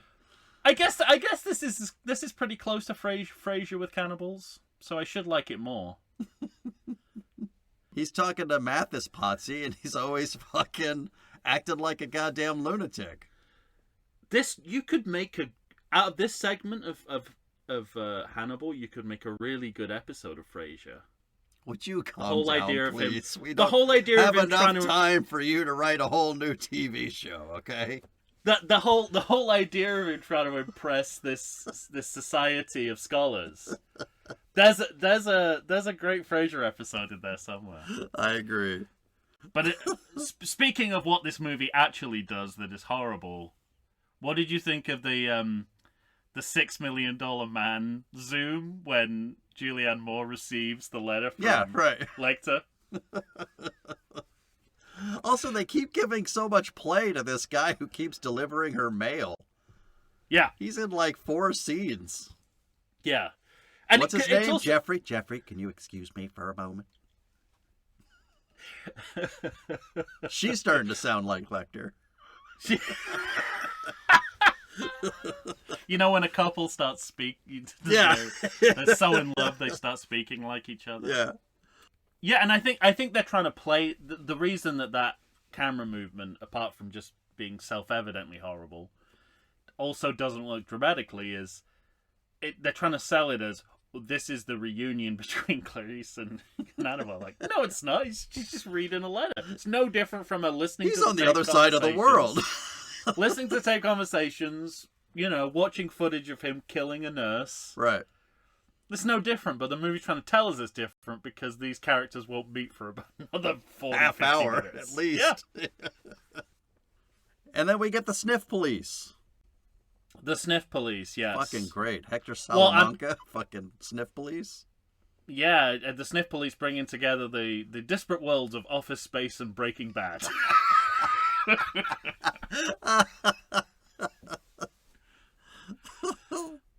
Well, I was also interested in some of the, as well as the sniff police, some of the kind of CSI like forensic work around that. And I'm not saying the filmmaking is sloppy. Actually, I am. Yes, you are. But we both are. What did you notice that the voiceover of that what is in the letter that you can see as the audience is not what he's saying in the voiceover? Oh, I didn't notice. They don't match. Really? You follow them, but following them both along, and they're different at the end. They have different sign-offs. That's great. Doesn't say your old pal. Ta. That's the level we're working at. That's great. Yeah. Love that. And then, just as hokey as the smell police is the you can really tell that the screenwriters have done their research on what makes the Italian police different from American police. Because they seem to be in what you would call a precinct. Yeah. I don't think is how Italian policing works. They're drinking coffee from an urn, which I guarantee you Italian police officers are not doing. So there's fucking espresso makers scattered around every Italian police officers. I think one guy's eating pasta while he's making those tapes, isn't he? Yep, just like Lady and the Tramp. It's a nicer day to make a pizza. I'm surprised that line I'm isn't recording in there, these tapes here. What are you doing? And then my favourite part of it is Mathis's wife tells him to book opera tickets as if it's baseball for Italians. Yeah. It's like, I don't think Italian people get to go to the opera like sports in America. What I like is that that's the reason for his demise, is because he can't really seem to afford good opera tickets for his wife, and it's going to cause his death. And again, the fingerprints of Mamet. If women weren't so greedy, yeah, exactly, men wouldn't be in the trouble they're in right now. But again, it's kind of interesting because You know what, though? As we are going back and forth, and at some point we see the FBI's top 10 list, and we see Osama bin Laden. He got there fast? Because this movie comes out in February of 2001. So this movie calls it. This movie caused 9/11? Is that what you're saying? I don't know about cause, but they call it. I think that's what you said. So this comes out in February. Actually, I don't have a problem blaming David Mamet for 9/11. Yeah, it's he probably thinks it was no big deal. So, because my note was, we got Bin Laden on there fast for 2001, but this is a pre-9/11 movie. Yeah. So, but that's almost kind of factual evidence that the American government should have preemptively put a stop to Bin Laden's shenanigans before he attacked America. Agreed. Wow. There's another really strange horror movie coincidence in this list as well. Because it's not the FBI's Most Wanted, and then it's kind of like a database of serial killers. Yeah, you see a bunch of, you see Whitey Bulger on there. Yeah. Okay. Is that Whitey Bulger? Okay. Right. Got it. That's not the coincidence I thought it was. Oh, okay. So James Bulger is Whitey Bulger, right? Yeah. Okay. Then I won't make my next point. Because it would reveal me to be a fool. More of a fool than saying George R. Romero instead of George A. Romero several times on the last episode. Whilst castigating you for not knowing who he was in the movie, when I don't even know his name. Well, go on then. Well, the point I was gonna make, not the one that I've now abandoned. No, I want you to go on with that one. But isn't this is a 10-year development, isn't it? Because the internet didn't exist in 1991. Sure, right. And now it's changed the face of international crime policing. Yeah, it's fun to watch the computers on this too, because you can kind of, when you look at the screens, it's like you can feel the AOL charging up for them. Beep, boop, beep. You feel it in your soul. Yeah. And yeah, it's an interesting development, because presumably I was about to say Thomas Hannibal. Thomas Harris. One and the same. Thomas Hannibal. Must have needed the internet to write the story in the first place. Yeah. Because otherwise this would all have to be done through phones and microfiche and snail mail. Yeah. So it's interesting, kind of. That's a big. You couldn't really tell the story in.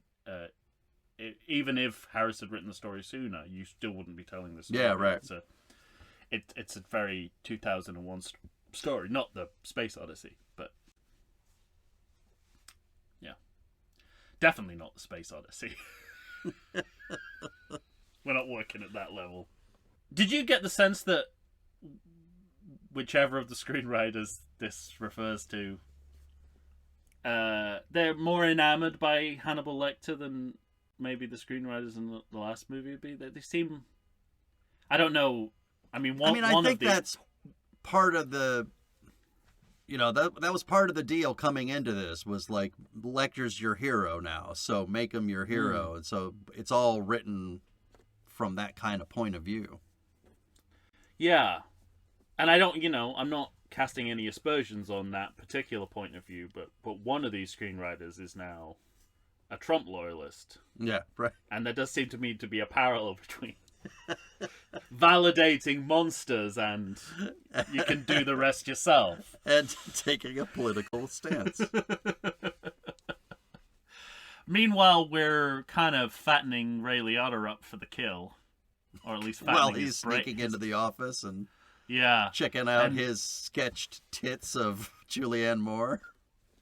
And it's just this, there's just this left field homophobia in his attitude towards Hannibal Lecter as well. Yeah, right. Because he sort of says, I didn't know he was queer. Mm-hmm. I'm like, woof, that's what that came. Well, where did that come from? Why did those words escape your mouth? Yeah, opera, gay, and again, yeah, exactly, yeah. And is this where we get the anecdote about the scene we'll see in Red Dragon, where the killing the guy in the orchestra for not playing well, for ruining the symphony? Mm-hmm. And once again, a scene that better described than seen.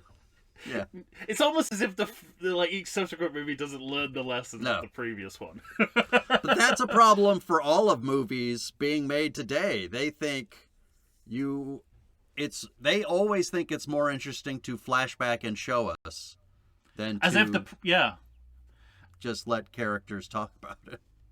As if the writers of the previous movies missed a trick by not. Yeah, like they did something wrong. It's like, no, they knew what they were doing. They just they were like, no, this is more interesting if you just talk about it. It was a choice. Yeah. But that's where,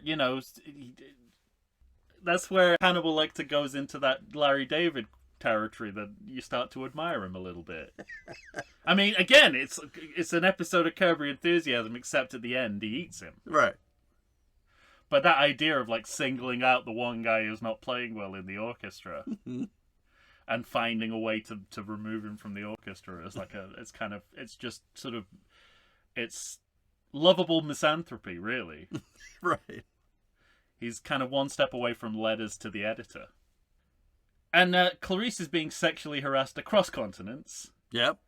Because the Italian guy is coming on to her as well, because he's Italian, and that's what they do. That's what they do, yeah. That's a standard practice. I'm going to say I don't know how much of that is a stereotype and how much of that is just true. You send me your panties, I send you the tapes of the lotion places.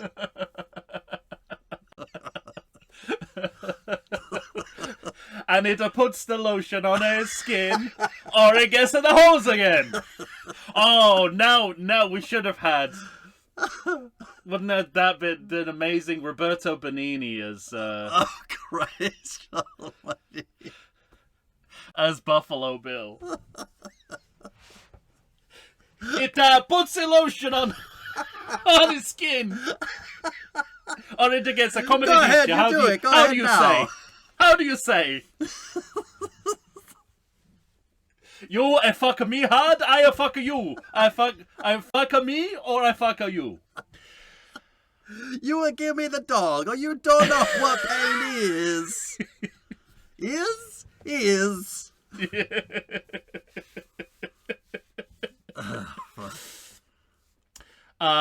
Everyone's also a sketch artist in this movie, which I love. I mean, it used to be Hannibal Lecter's thing. Everyone's fucking sketching all the time. Yeah.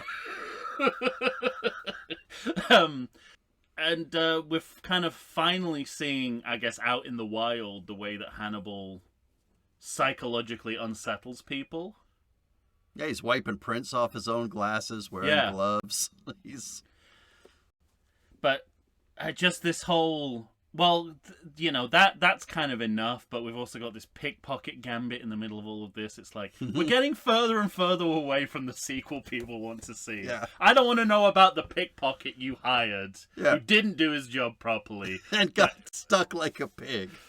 Yeah, and an abortive attempt to get Hannibal Lecter's fingerprint, which is already like twice removed from what we want to see.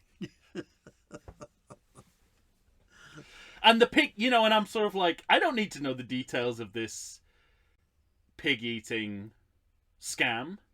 Mm-hmm. Like, I don't need to know that they're... Like, what's the I certainly value don't in... need to know that you play a certain kind of music and it makes them go mad, or... Not music, Yeah. I guess it's just people screaming, but... It uses up a lot of real estate. Yeah. Yeah, and then we, you know, the fancy opera... good opera tickets. Mm-hmm. So it's his wife's fault that this all happened. The other thing about Sit On It Potsy is he's just doing too much stupid shit. He goes to see Lecter like 3 times. Yeah. And each time Lecter is being more obvious about who and what he is. And I'm just thinking to myself, stay far away, man. Yeah. Or just, you know, cut to the chase, quite literally. And then... Cut to the intestines. Yeah, you know? yeah. By the time Lecter turns around We all at the know where opera this is and going. stares dead-eyed into your soul, don't go back to the place. Like, that's when you don't go up the stairs to his apartment. Well, clearly the tickets are expensive enough that he also gets an invitation to the after party. Yeah, So these are like backstage passes. something like that. But, and what's also confusing is, why are the performers still in costume? I mean, you've done theatre. You don't Yeah. stay in your costume I get the fuck out of my to costume. go out after the And show. whoever waits that long for me is my true friend. Indeed. Unwritten rule, Yeah. which I've broken many times. I'm like, fuck it. All they got to do is get out of a pair of pants and put another pair of pants on. I'm sorry, I'm leaving. I'm getting the fuck out of here. Got to get up in the morning, yeah. But that's the sloppiness of the filmmaking, because I know the answer to that question. Ridley Scott just didn't want to have to deal with it. It's like, oh, just stay in your fucking costume. Yeah, So right. It's going to be a whole thing of getting out of them, finding new How will they know who costumes. they are if they're out of costume? How would they know who they are, exactly? Police wife asks Lecter about his... they're talking about a story. Is it a myth, or is like an Italian... piece of Italian literature about obsession with a woman? Yeah, something. Is it still connected to Potsy's past? Maybe. Because that was real with the hanging. And again, it's like that. The through line that I wanted was kind of like a love story between Clarice and Hannibal, and you get like pockets of that, but now you're in the middle of a love story between him and Potsy. and the throuple. Yeah. This is the eating is not cheating. Yeah, and so there's basically all this time Clarice is researching. Yeah. Stupid people ADR in those scenes where she's looking at stuff and saying, "Is that you, Doctor?" Like, oh, we know she's thinking that. Yeah. We don't Don't need need to hear the her words. say it. And then my next note is this is another stylistic nadir of this movie: slow motion VHS fall. Ridley Scott's directing this, having forgotten that he directed Alien or Blade Runner. Yeah. It's crazy. Or maybe, I mean, this is the kind of movie that makes me think, did someone else direct both of those movies and it's been a cover-up? Like, because it's not possible, surely. So strange. Very strange. And then you mentioned the spaghetti-eating night shift police. Yeah. And we do get a scene, which is a very sequel scene, while Clarice is trying to tell characters in this movie what happened to characters in the last movie. So the recap becomes like a warning to the characters in the sequel. I cannot stress enough how much trouble you're in. And then we go to Hannibal Lecter lecturing on medieval barbarism. Say what you want about him, but he knows how to put his work in context. Everyone's Leonardo DiCaprio pointing right. at those paintings, going, "Hey, that's what Hannibal does." I kind of like revel in all of this shit too. Like after his lecture and he's talking with Potsy, and there are those moments where he's just sitting there fucking smoking. You can't keep calling him Potsy It's because great. it's just I just you already said sit on it and I can't. Wait, so which one was Potsy Donnie Most? No, that's Ralph Malph. That's Ralph Malph. So Anson yes. Williams. Anson Williams, yeah. Yeah. You know, Ralph Malph. I've already forgotten the character name. Is the actor name Donnie Most? Yeah. He's like a legit director now. Oh wait, is it Anson Williams? One of the two, or maybe possibly even both, are like pretty good. No, it's Ralph Malph. I think it's Donnie. Yeah. Yeah, he's like directed episodes of Star Trek, and love it. Yeah. Anyway. Fuck. I like watching. Like, I think one of my notes is, turns out Lecter's pretty smart. He proves himself to be kind of smart. When he's doing things like he's got the letter on top of the luggage, Potsy's like, "May I see it, please?" "Sure." Just keep smoking his cigarette, not picking anything up for him. Like the fact that Mathis Potsy sit on it, can't figure all of this out and just get the fuck out of there and realize how much trouble he's in. It's hysterical. It sucks that the first... Well, am I going so slowly now? Like, about 10 minutes ago, she read a letter. Mm-hmm. Now they get on the phone together briefly. Yeah, because she's doing computer shit by to accident. Figure out. It's not even like either of them does anything on either side to make it happen. It's just an accident, really. So it's like, how many coincidences are we going to have to manufacture to get this duo back together? Right. And there's a few more before it actually happens. Did you... So... Again, I have mixed feelings about when Hannibal is killing Mathis. Yeah. There's a bit where he's kind of like swinging outside the building. Yeah. And he whistles Rockabye Baby.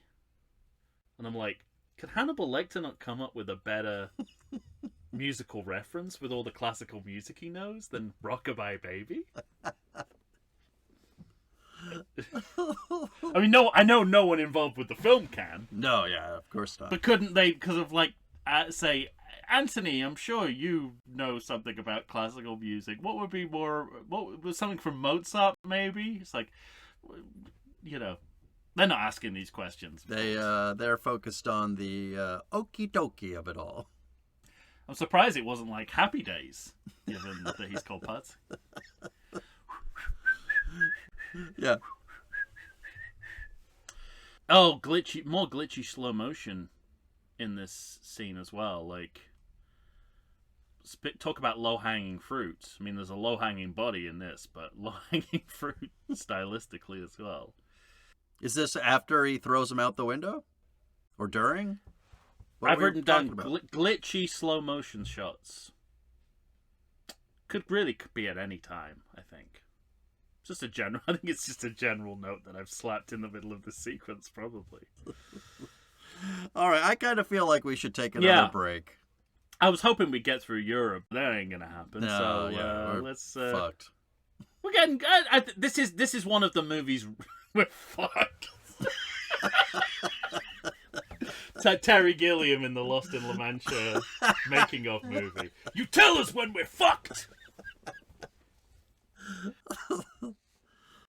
Yeah, but this is another of the movie's many resets coming up. So yeah, it's a good time to stop. All right, we'll do go that. Go all the way to the beginning of Silence of the Lambs. Why not? Enjoy ourselves more. All right, we'll be right back right after this.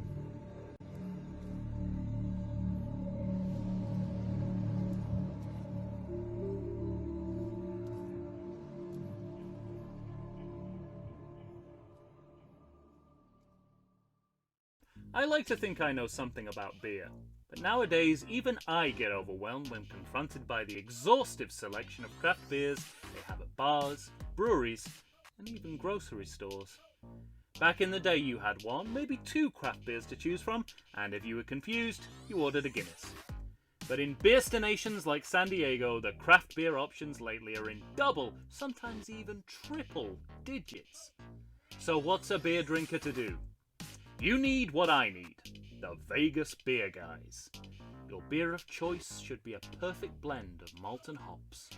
And so a live show about beer needs that same balance. And the Vegas Beer Guys matches beer expert Dan Aker with self-proclaimed beer novice Stephen J. Weiss. The results are eminently drinkable. They're on Facebook, they're on Instagram. They'll try new beers, they'll tell you about beers. Think of them as your beer Sherpas guiding you up a foamy-headed mountain to reach the peak of your pint. God, I need a beer.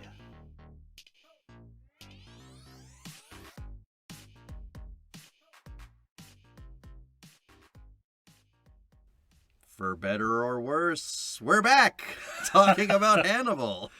I think you know the answer to that one. The 2001 film directed by Ridley Scott. Belly.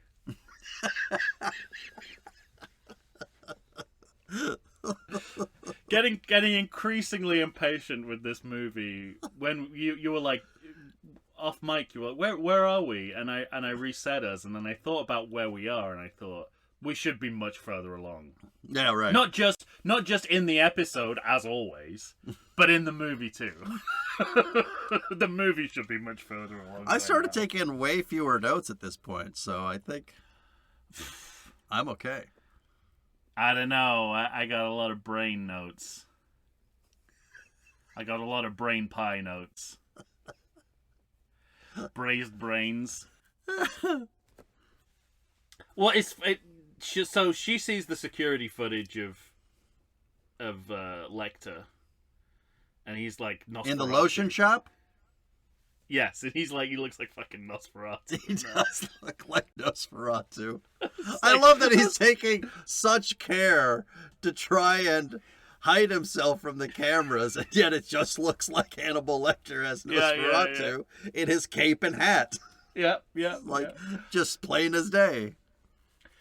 And my next note was Clarice jogging, which takes us all the way back to the beginning of Silence of the Lambs. The first thing we see in Silence of the Lambs is Clarice kind of working out, and so it feels very greatest hits, but also again kind of a reset for this part. The movie started again, right? Because Krendler, why am I even saying it? It's just Ray Liotta. Is that his name, Krendler? Yeah, he's in Silence of the Lambs too. I always wondered. No. Yeah? No. You can't just throw that at me. Paul Krendler's here from Justice. That guy that's got the notepad with the senator. We need a name and a date of birth. That's Paul Krendler. Same character. Wow. So why didn't... Oh, well, we'll get there when we talk about this. When we talk about Red Dragon, but... Why the fuck isn't he in Red Dragon? I don't know. Yeah. Also because it's Harvey Keitel, not Scott Glenn. So, rendering the film meaningless.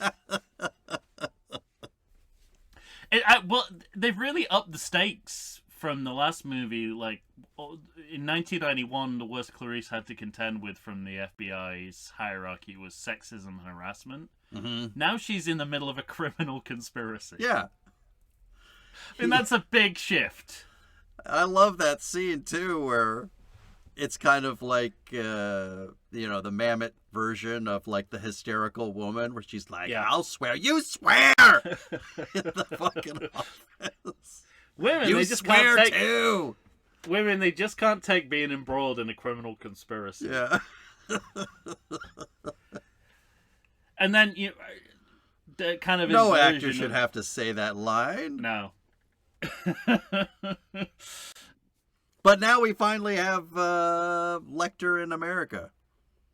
Yeah, he's watching Krendler. He gets the montage this time. Right. We see his mission prep.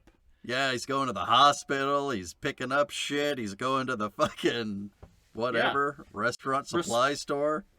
Respect for the planning that goes into I his remember work. I remember that description from the book too, talking about making sure that he got the best copper pans and all that copper can do for you when you're cooking, and it's pretty detailed. Yeah. There's a couple of nice touches here that I like. You know, well, Clarice is on suspension. She's cleaning her cupboards. You know, I'm currently currently unemployed and have a lot of home time, shall we say? And I'm like, yeah, after a while, you're sort of like, I might dust that shelf. Are you leaving doors to your home open and waking up to lit candles and cut out pictures on your coffee table? I'm past that phase already. I did that for about a week. Because my first thought was, I'm pretty sure they show her like walk into her apartment and like just leave the door, like a side door open.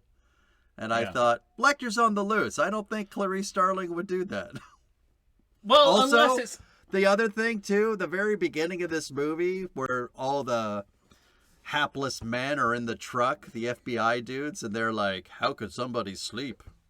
You described them like the Keystone Cops, which they absolutely They are.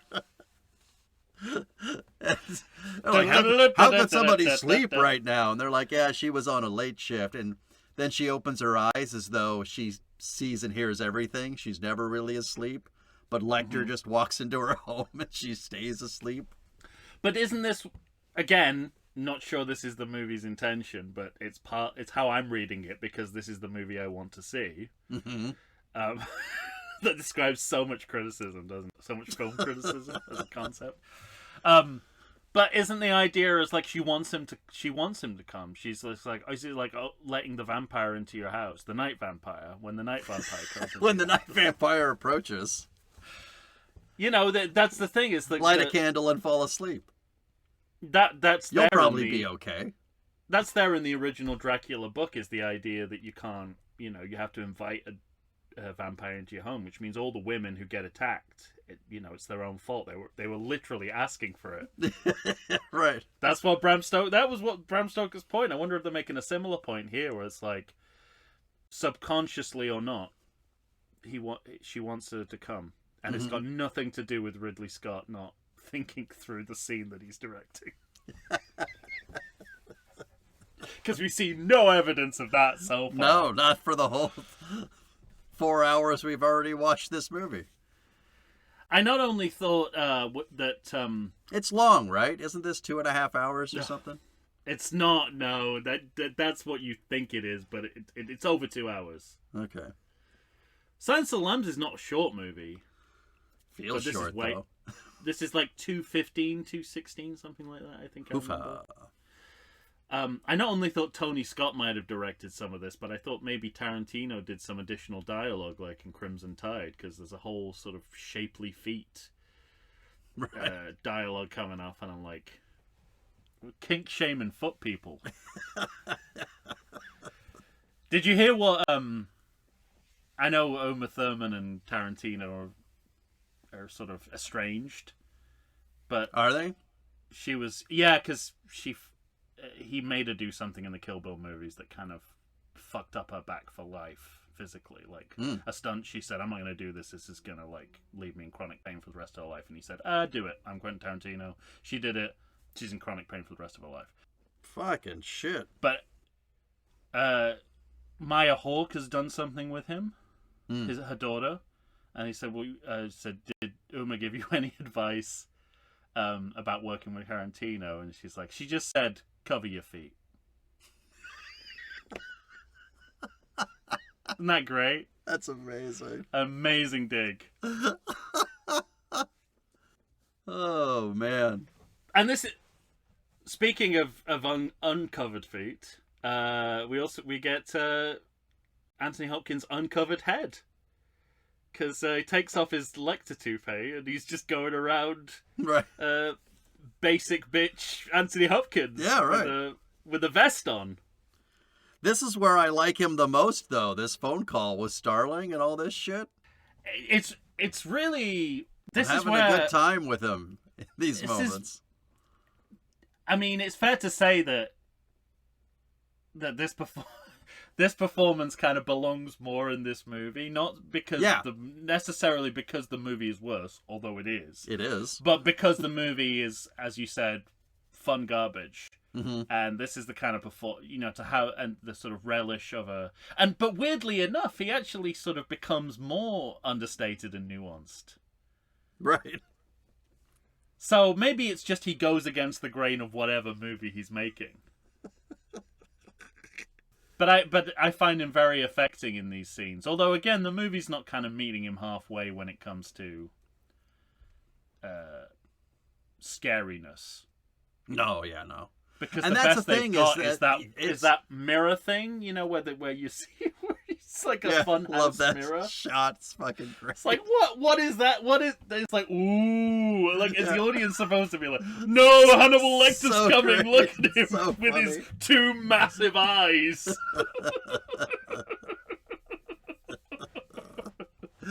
I'm watching you. There was like an old British music hall comedian called Harry Worth, and that was his whole shtick. He would stand in a mirror and like put his arms up and make his body kind of look like one half was the other. Yeah. So I don't know. Maybe I have a horrible feeling because I know Anthony Hopkins likes his old school British music hall. Mm. That he insisted upon that. That's great. It's funny as well. We don't pick up anything about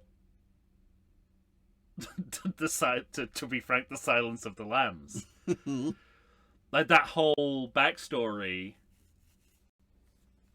The closest we get is that he mentions sheep in this call to Clarice, and I'm like, oh, here we go. But no, we don't. No, we don't. We'll but talk obviously, about anything other than that. And what's funny to me too is to the audience, it's like callback. You remember, way lambs. Yeah. Well, the button of the scene, because for even the last movie and all of this movie, Lecter is presented to us as this ethereal being that knows all, sees all, and essentially is like a ghost. And then at the very end of this scene, he gets tased and thrown in the back of a van like a common criminal. Like the actor Anthony Hopkins. Like, yeah, exactly. Not that that's ever happened to Anthony Hopkins in real life. Doesn't seem congruent with everything he's seen and done. So, there's no rights issues, is there? Like, they can use anything from Silence of the Lambs. Yeah, I think so. Because they do. They do elsewhere. Because I think maybe the problem is that the Hannibal Lecter's comeback scene has already been done at the end of Silence of the Lambs. Mm-hmm. Because imagine how good it would be when they talk for the first time. He goes, "Are the lambs still?" Yeah. Are the lambs still bleeding, or whatever the line is. Screaming. Screaming, that classic line that I can't remember. By the way, are the lambs still bleeding? What? What is it? What was it you said the lambs? What is it you said the lambs did? I can't remember now. The movie's called The Silence of the Lambs, and I can't remember what you told me. That's another thing. I think the book But Hannibal... that would just be like that line, and you'd almost forget what a terrible movie this is. Right. But you can't do it again. No, yeah. You can't. That's the thing, too, is like... Got you. I'm remembering something from the book now, because the book goes into very deep detail about his memory palace. And then that's what he uses to remember things so clearly. And Stephen King does a memory palace thing, I think, in... what's that terrible movie in the snow? Dreamcatcher. There's a memory palace thing in there, too. It's what the TV series Sherlock... that was its USP for Sherlock. for why bother doing Sherlock Holmes again. It's like, oh, we can make it seem like he has an iPad in his head. Yeah, right. Great stuff. Yeah, you seem enthralled. Stephen Moffat is the British J.J. Abrams, I'm telling you. Now, is it really easy enough for people to completely fool the FBI by simply not bringing their kidnapped victim to their house for an hour or two while the FBI searches your home? Mm. And then they just leave, and then you can bring your kidnapped victim?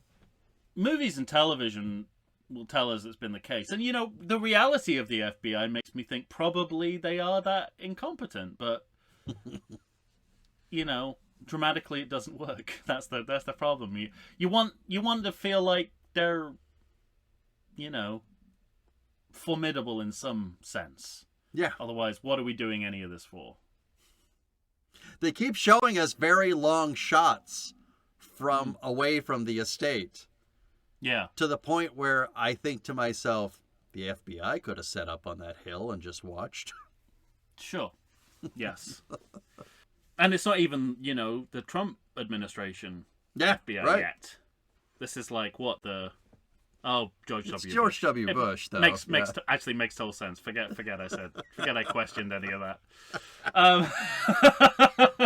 He was as bad a president as you remember. Don't let anyone tell you otherwise. So, I mean, my notes are basically broken down into free verse at this point. Carousel, dinosaurs, science. Yeah, exactly. I mean, that's an accurate description. I think they're going for... Well, anytime anyone puts a carousel or any kind of funfair in their movie, they're going for a kind of espionage movie feel. You know, ever since The Third Man, you know? Yeah, right. Like the shortcut to espionage is a Ferris wheel or a carousel. Something that revolves. Yeah, it's got to revolve. The only kind of relevance of this scene, aside from going for that sort of espionage feel... And where are they? They're in Baltimore? Chicago? Virginia, maybe. This is some sort of indoor museum carnival. Yeah, What is this place? I had the same notes where I said he makes her go to the mall? Question mark? It's not. Yeah, I think it's like amusement park. Maybe. I don't know. Question it's mark. I mean this with love. It's what the South considers a museum. Yeah. Which involves carousels. It seems to involve Gucci. Yeah, why would they take umbrage against anything you just said? How could they possibly? And then I guess the dinosaurs sort of make sense, you know, that they're... Because they were cannibals, right? The dinosaurs, they ate each other. Or some did. Sure. They're certainly flesh-eating predators. Yes. Doctor. I didn't know you were a paleontologist. And, you know, it's so funny. My extensive viewing of the Jurassic Park series has led me to believe that dinosaurs ate meat. Whole cows, in fact. I got that far into the first one. I've got a note here, and you'll have to explain it to me because I don't remember the context, and that is actually the point of the note. Mm-hmm. How does he get back in the mask? They kidnap him. Oh, that's right. Yeah. So he's Barney had muzzled given again. him the mask, and so yeah. Right. So I mean, this is his prison hospital restraint mask, Yes, and now everyone uses it on him. if they've got one. It's not the same mask, obviously. We know Barney has that. Well, Barney gave it to Verger. He sold it to Verger, so Verger had it. Did. So it is his mask, yeah. This is so stupid. I know. So amazing. stupid. It's great. I wish, you know what? I wish it didn't make sense the way you just made it make sense. I'm sorry I asked that question. Never mind, let's move on. My favorite part of this whole thing I forget what Verger says. He says, I bet you wish you did something, blah, blah, blah. No, what he actually says is, I bet you did something, see? I like that Lecter says, "No, Mason, I much prefer you the way you are." Yeah. He doesn't give a fuck that he's going to get eaten by pigs in a minute. Mm-hmm. Well, I mean, if that doctor friend of Verge's is that easy to manipulate, he's got nothing to worry about. You know what's funny about that is, I mean, obviously I went Shouldn't have been that easy for Lecter to turn him against the guy who pays his bills. Yeah. I feel like they, like Ridley Scott tells us that this guy is that easily manipulated right from the beginning. Mm-hmm. Because every time Mason Verger is like, "Cardell!" He goes, they have this shot of him going... That's really good. That's a really good impersonation. like, kind of just... this guy. And I don't think they resolved this in the TV series as well. Does this guy come from a culinary or a medical background? Cordell? Yes. I think he's more medical. Because in the TV series, isn't he kind of a chef? Is he? Don't they make the character like a chef? Who's Cordell in the series?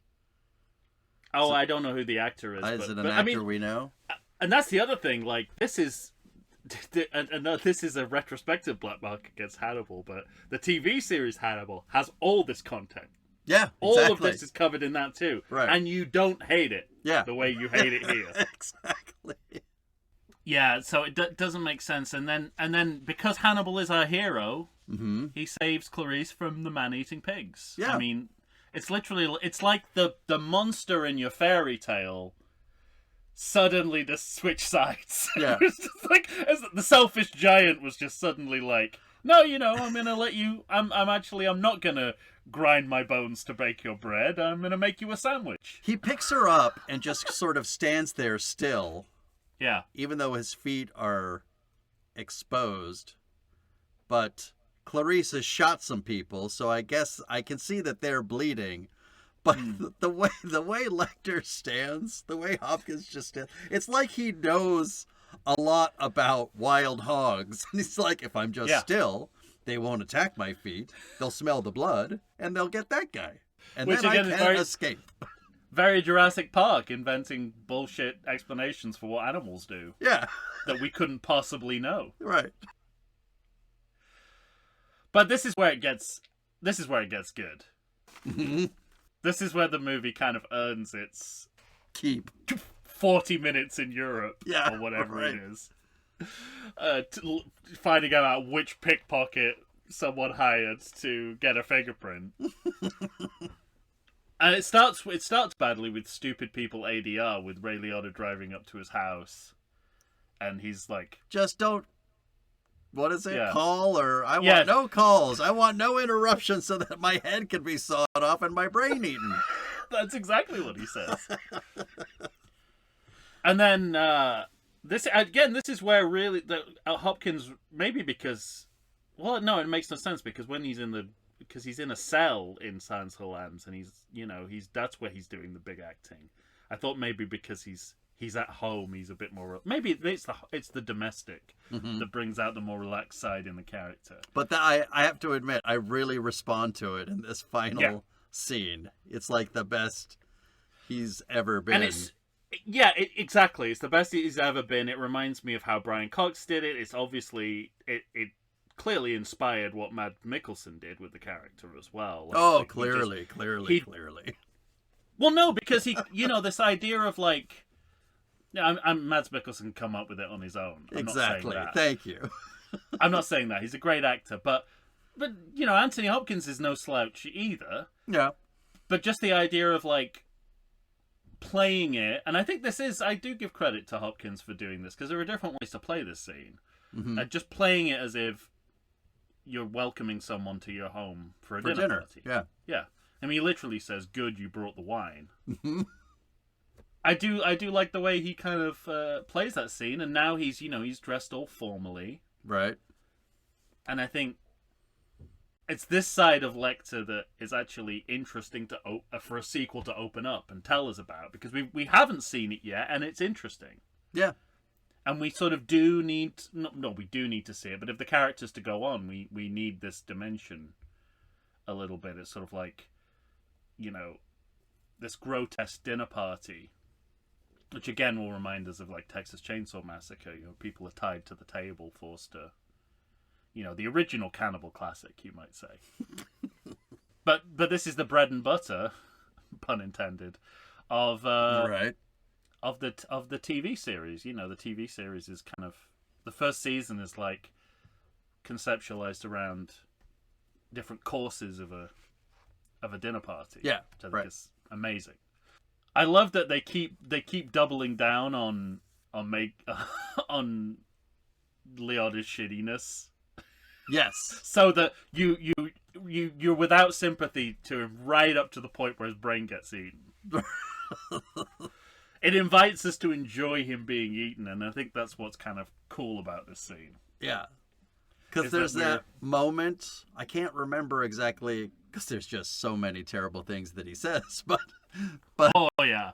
but the one where he's really pleased with himself, where he goes, starts Yeah. laughing right at Julianne Moore.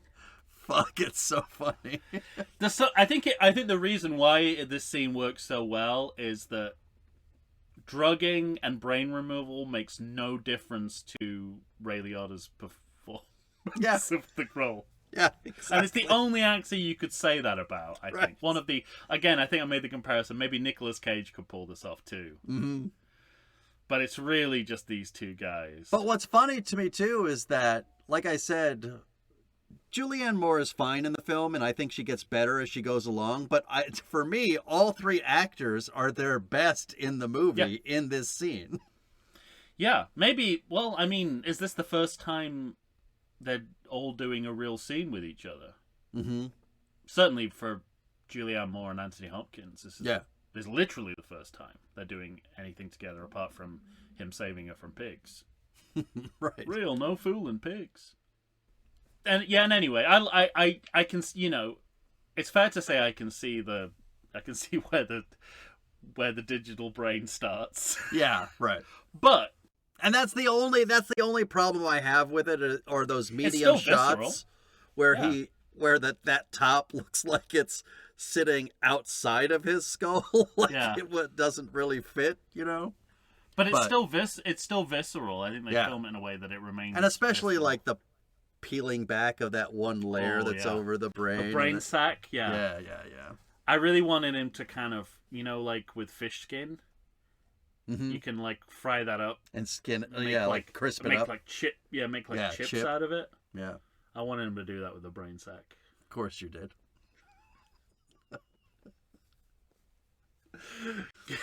And next week, our guest Army Hammer will be giving us some advice about how to broil an anus.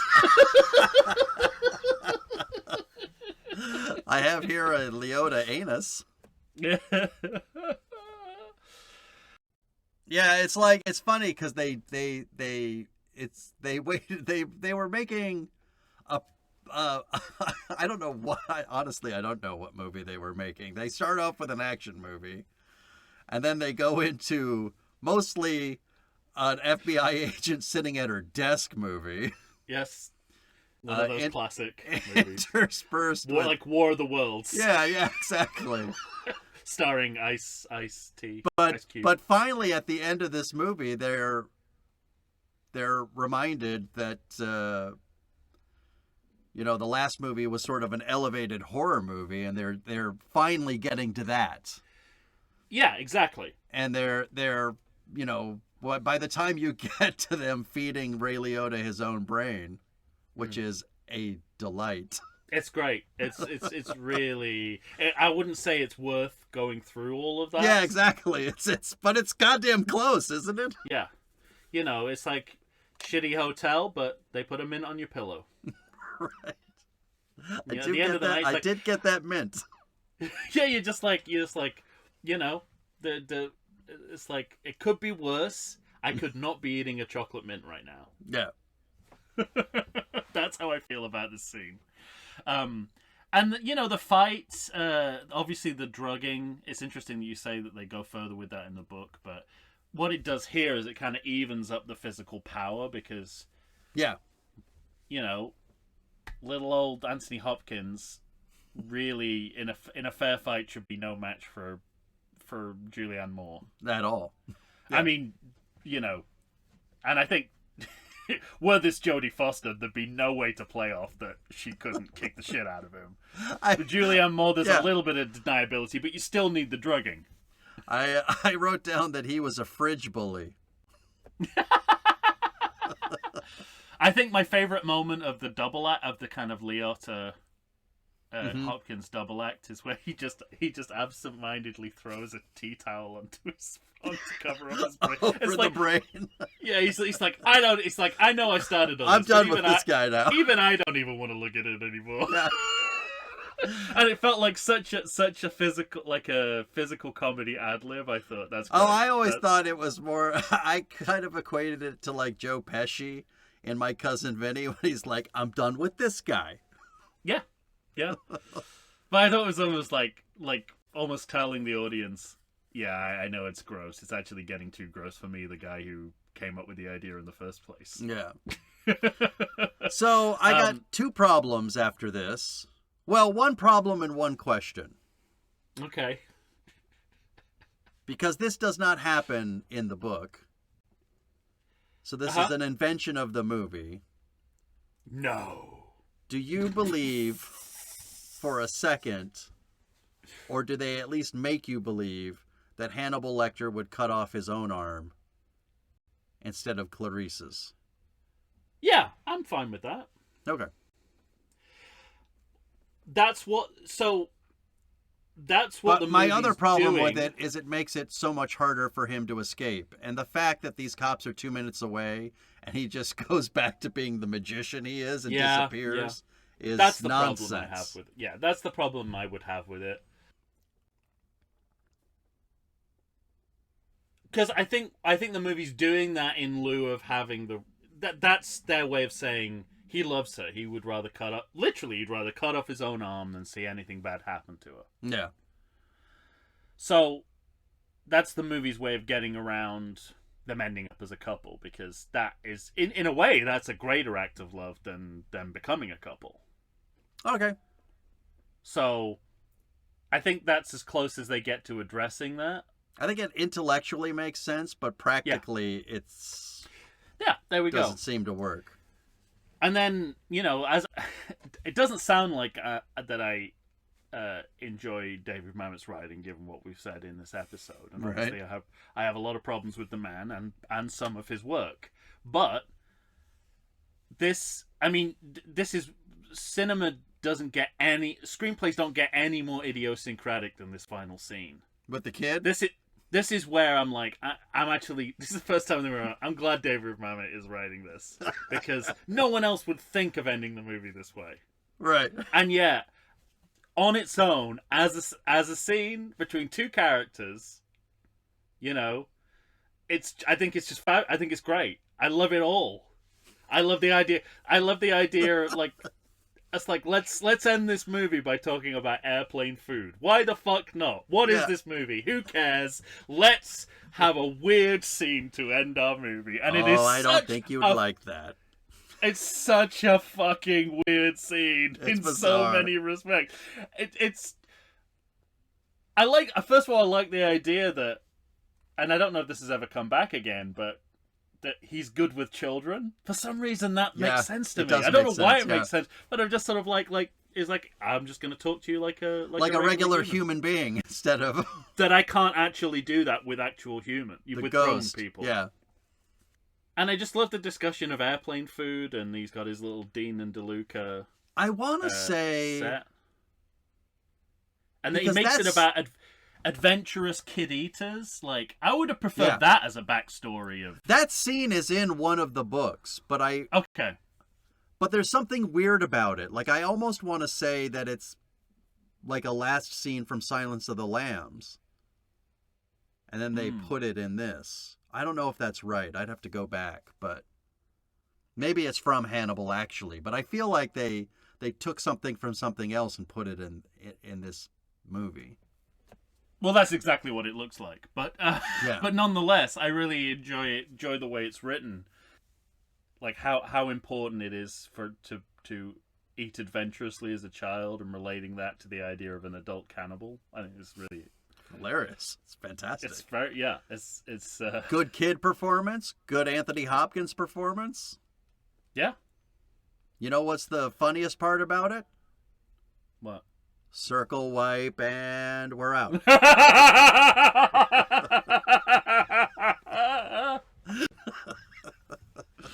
Well, he's got to get the editing machine back to the AV Club by 6. Yeah. So he's got to. We don't have time to think too hard about the editing. What do we say about the fact that the movie starts with like a square or a rectangle and then ends with a circle? Am I supposed to understand something about that No. cinematically?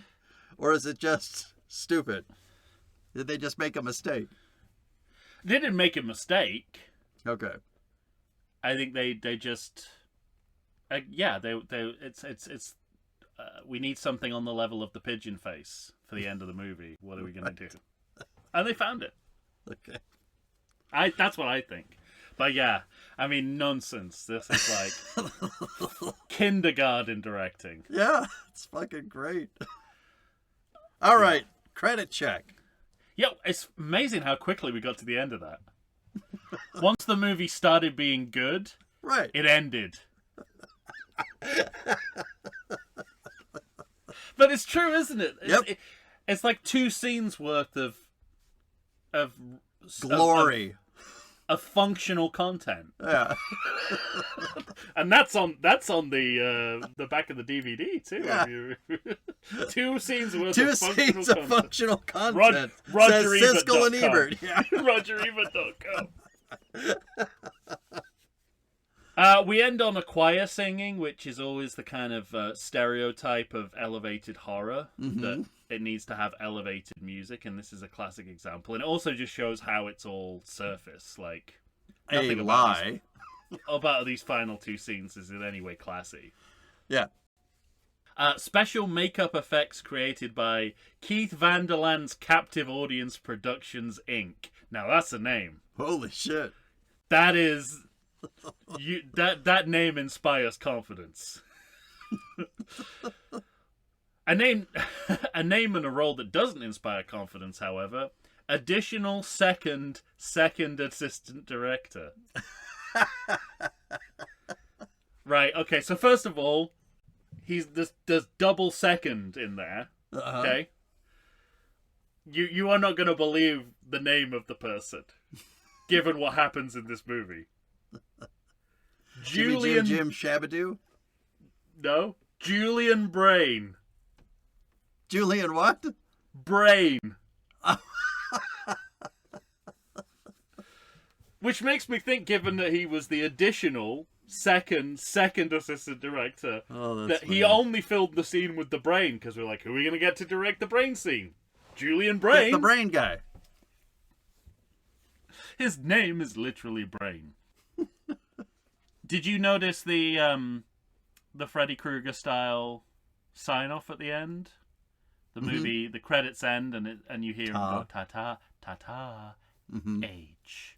So there's a sense he's starting. I had forgotten that. Yeah, he started to become the audience's pal in the same way that Freddy Krueger did, right? Yeah, totally. I think that's what we're going for here. Or Darth Vader as well in Phantom Menace. The breathing. Mm-hmm. That kind of, again, a character that he's our hero now. Yeah, he's a hero right up to the point that he kills all those people in New Hope, in Rogue One, I mean. That's it, I assume. That is it. All right. I had a good time talking about it. I had a good time talking about it, and I had a semi-good time watching it. Yeah, me too. Whilst recognizing that that most of it is not working on any conceivable level. Does seem sophomoric. There's worse messes out there. Sure. In cinema. And there's movies that are just messy and unsatisfying as well, and this is at least messy and occasionally satisfying. And then sometimes the messiness gets so messy, you're almost like, oh, this is kind of beautiful. Yeah, exactly. How badly this movie is failing. This is stupid, so stupid it's become art. Yeah. It's such a fine line between clever and stupid. Yeah. All right, ladies and gentlemen, you're going to have to tell us what you think about Hannibal, the pre 9/11 2001 film.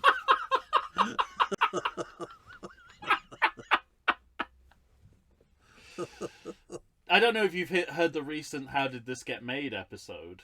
I did. Okay, so you know about the I would say Griffin Dunn, but that's not his name. Griffin Newman introducing the idea of trying to list the window of movies that were made in the 20th century before 9/11. So we can add this to the list. Mm-hmm. And I wonder whether that's more important than we've given it credit for. That was Monkey Bone, right? Yes.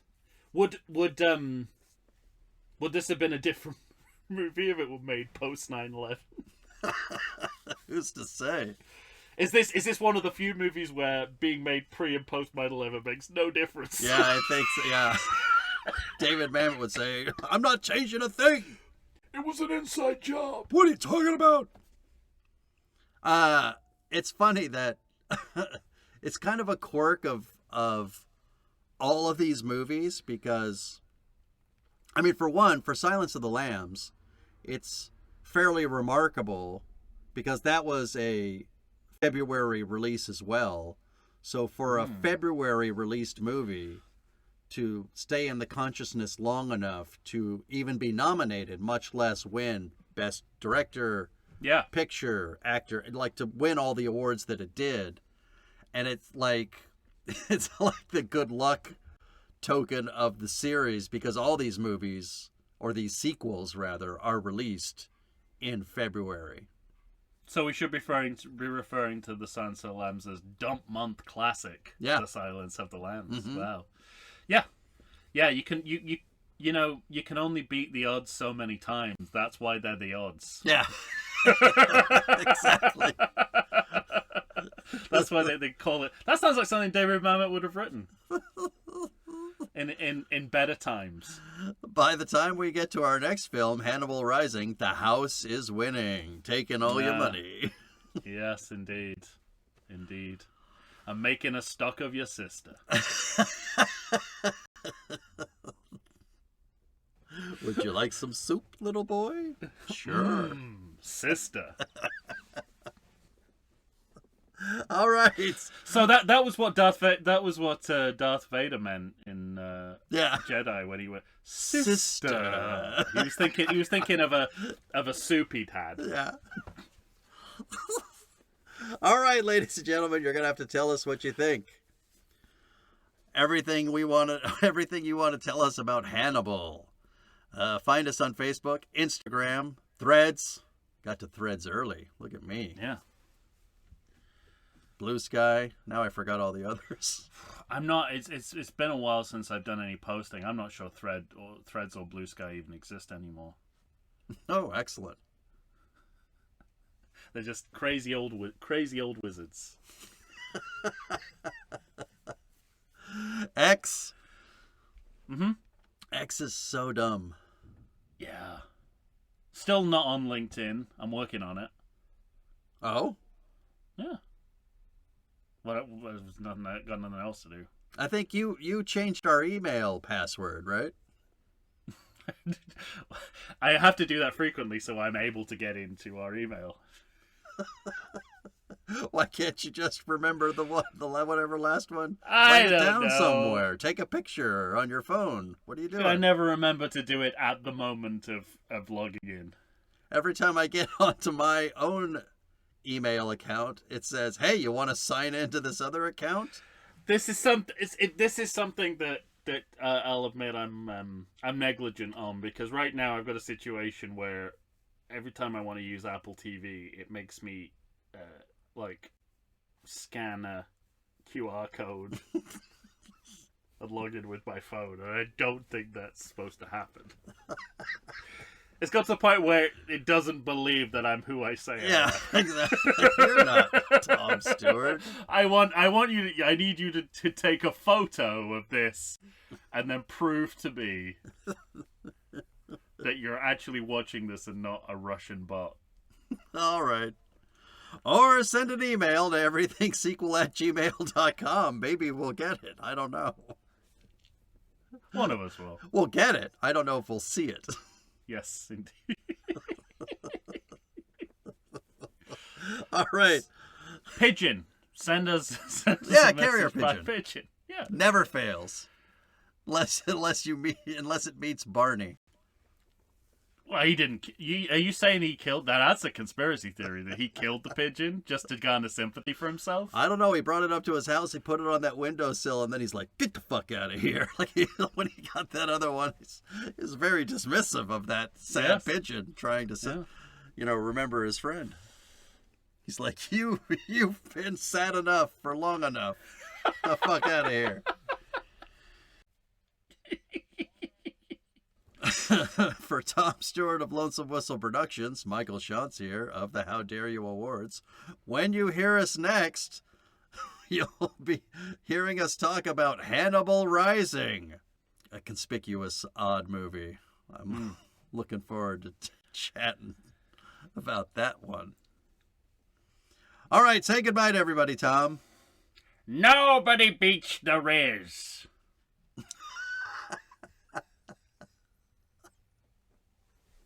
For a half a second, I thought to myself, now wait a second, you're embellishing too much. Nope, never mind. He's doing Verger. That's spot on. I want to do your Verger. Your Verger, I think, is better than mine. Go do Nobody Beats the Riz in your Verger voice. Nobody beats the Riz. Yeah, that's way better. You've out impersonated me. That's the I think you need to have respect for Gary Oldman to impersonate him.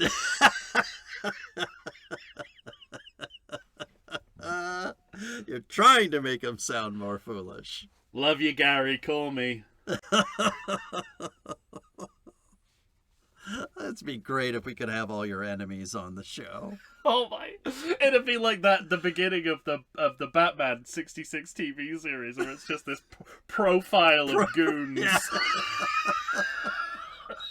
J.J. Abrams with a little pistol, the Trilby.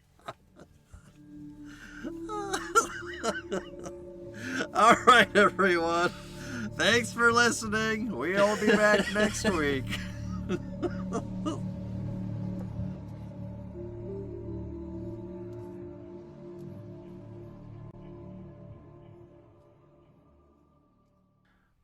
Morning people are the worst. Terrible. They ruin it for the day people. And the day people ruin it for the night people. Right. Not to mention the night vampires. And this should all go in the show. Should do a separate episode of all the stuff we say. Between. Yeah. So if you find anything like this, you find any kind of gold like this, just put it to one side in a separate track, and maybe we'll get a free episode out of it by the end of the year. I'll put it at the end of this episode, and then people will go, gold.